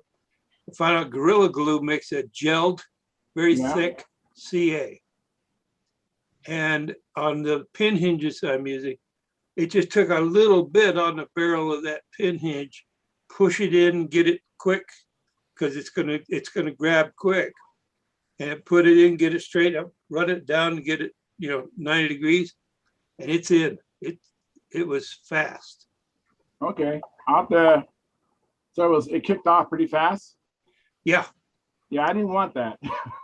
Yeah, I don't want that either doing hinges, man. I don't want anything fast. Yeah, I wanted some working time. That's why I used depending upon the operation, I use between 15-minute and 30-minute epoxy.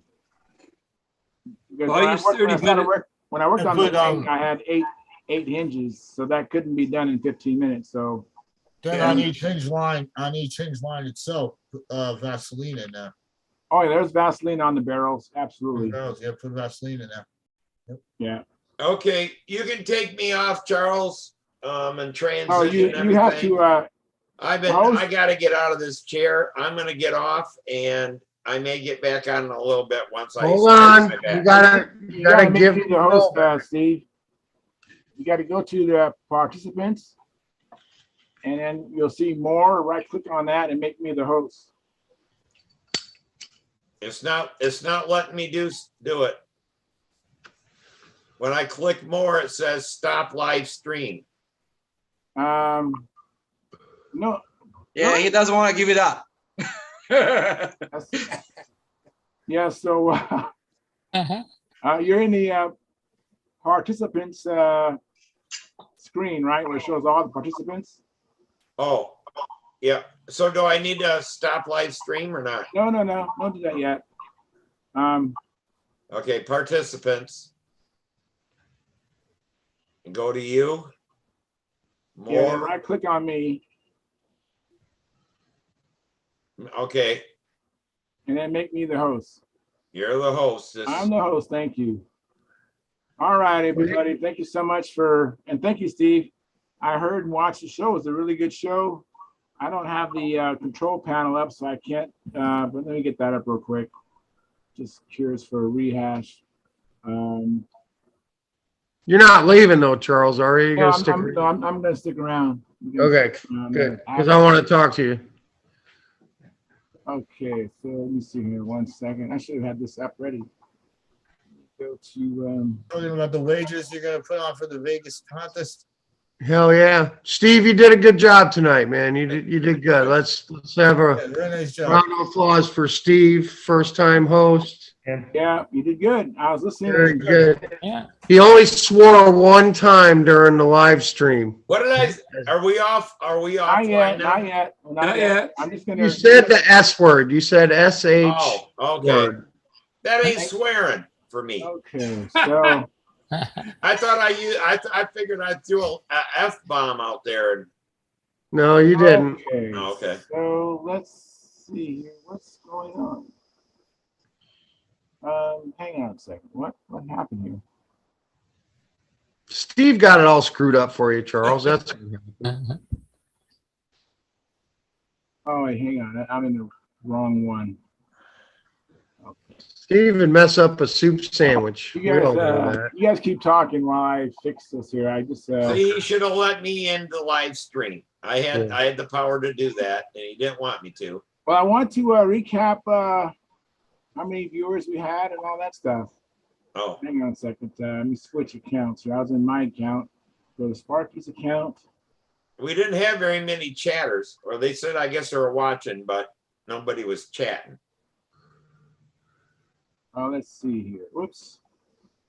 Don't want to do that. Okay, there we go. All right. They were afraid you were going to cuss them out, Steve, for their comments.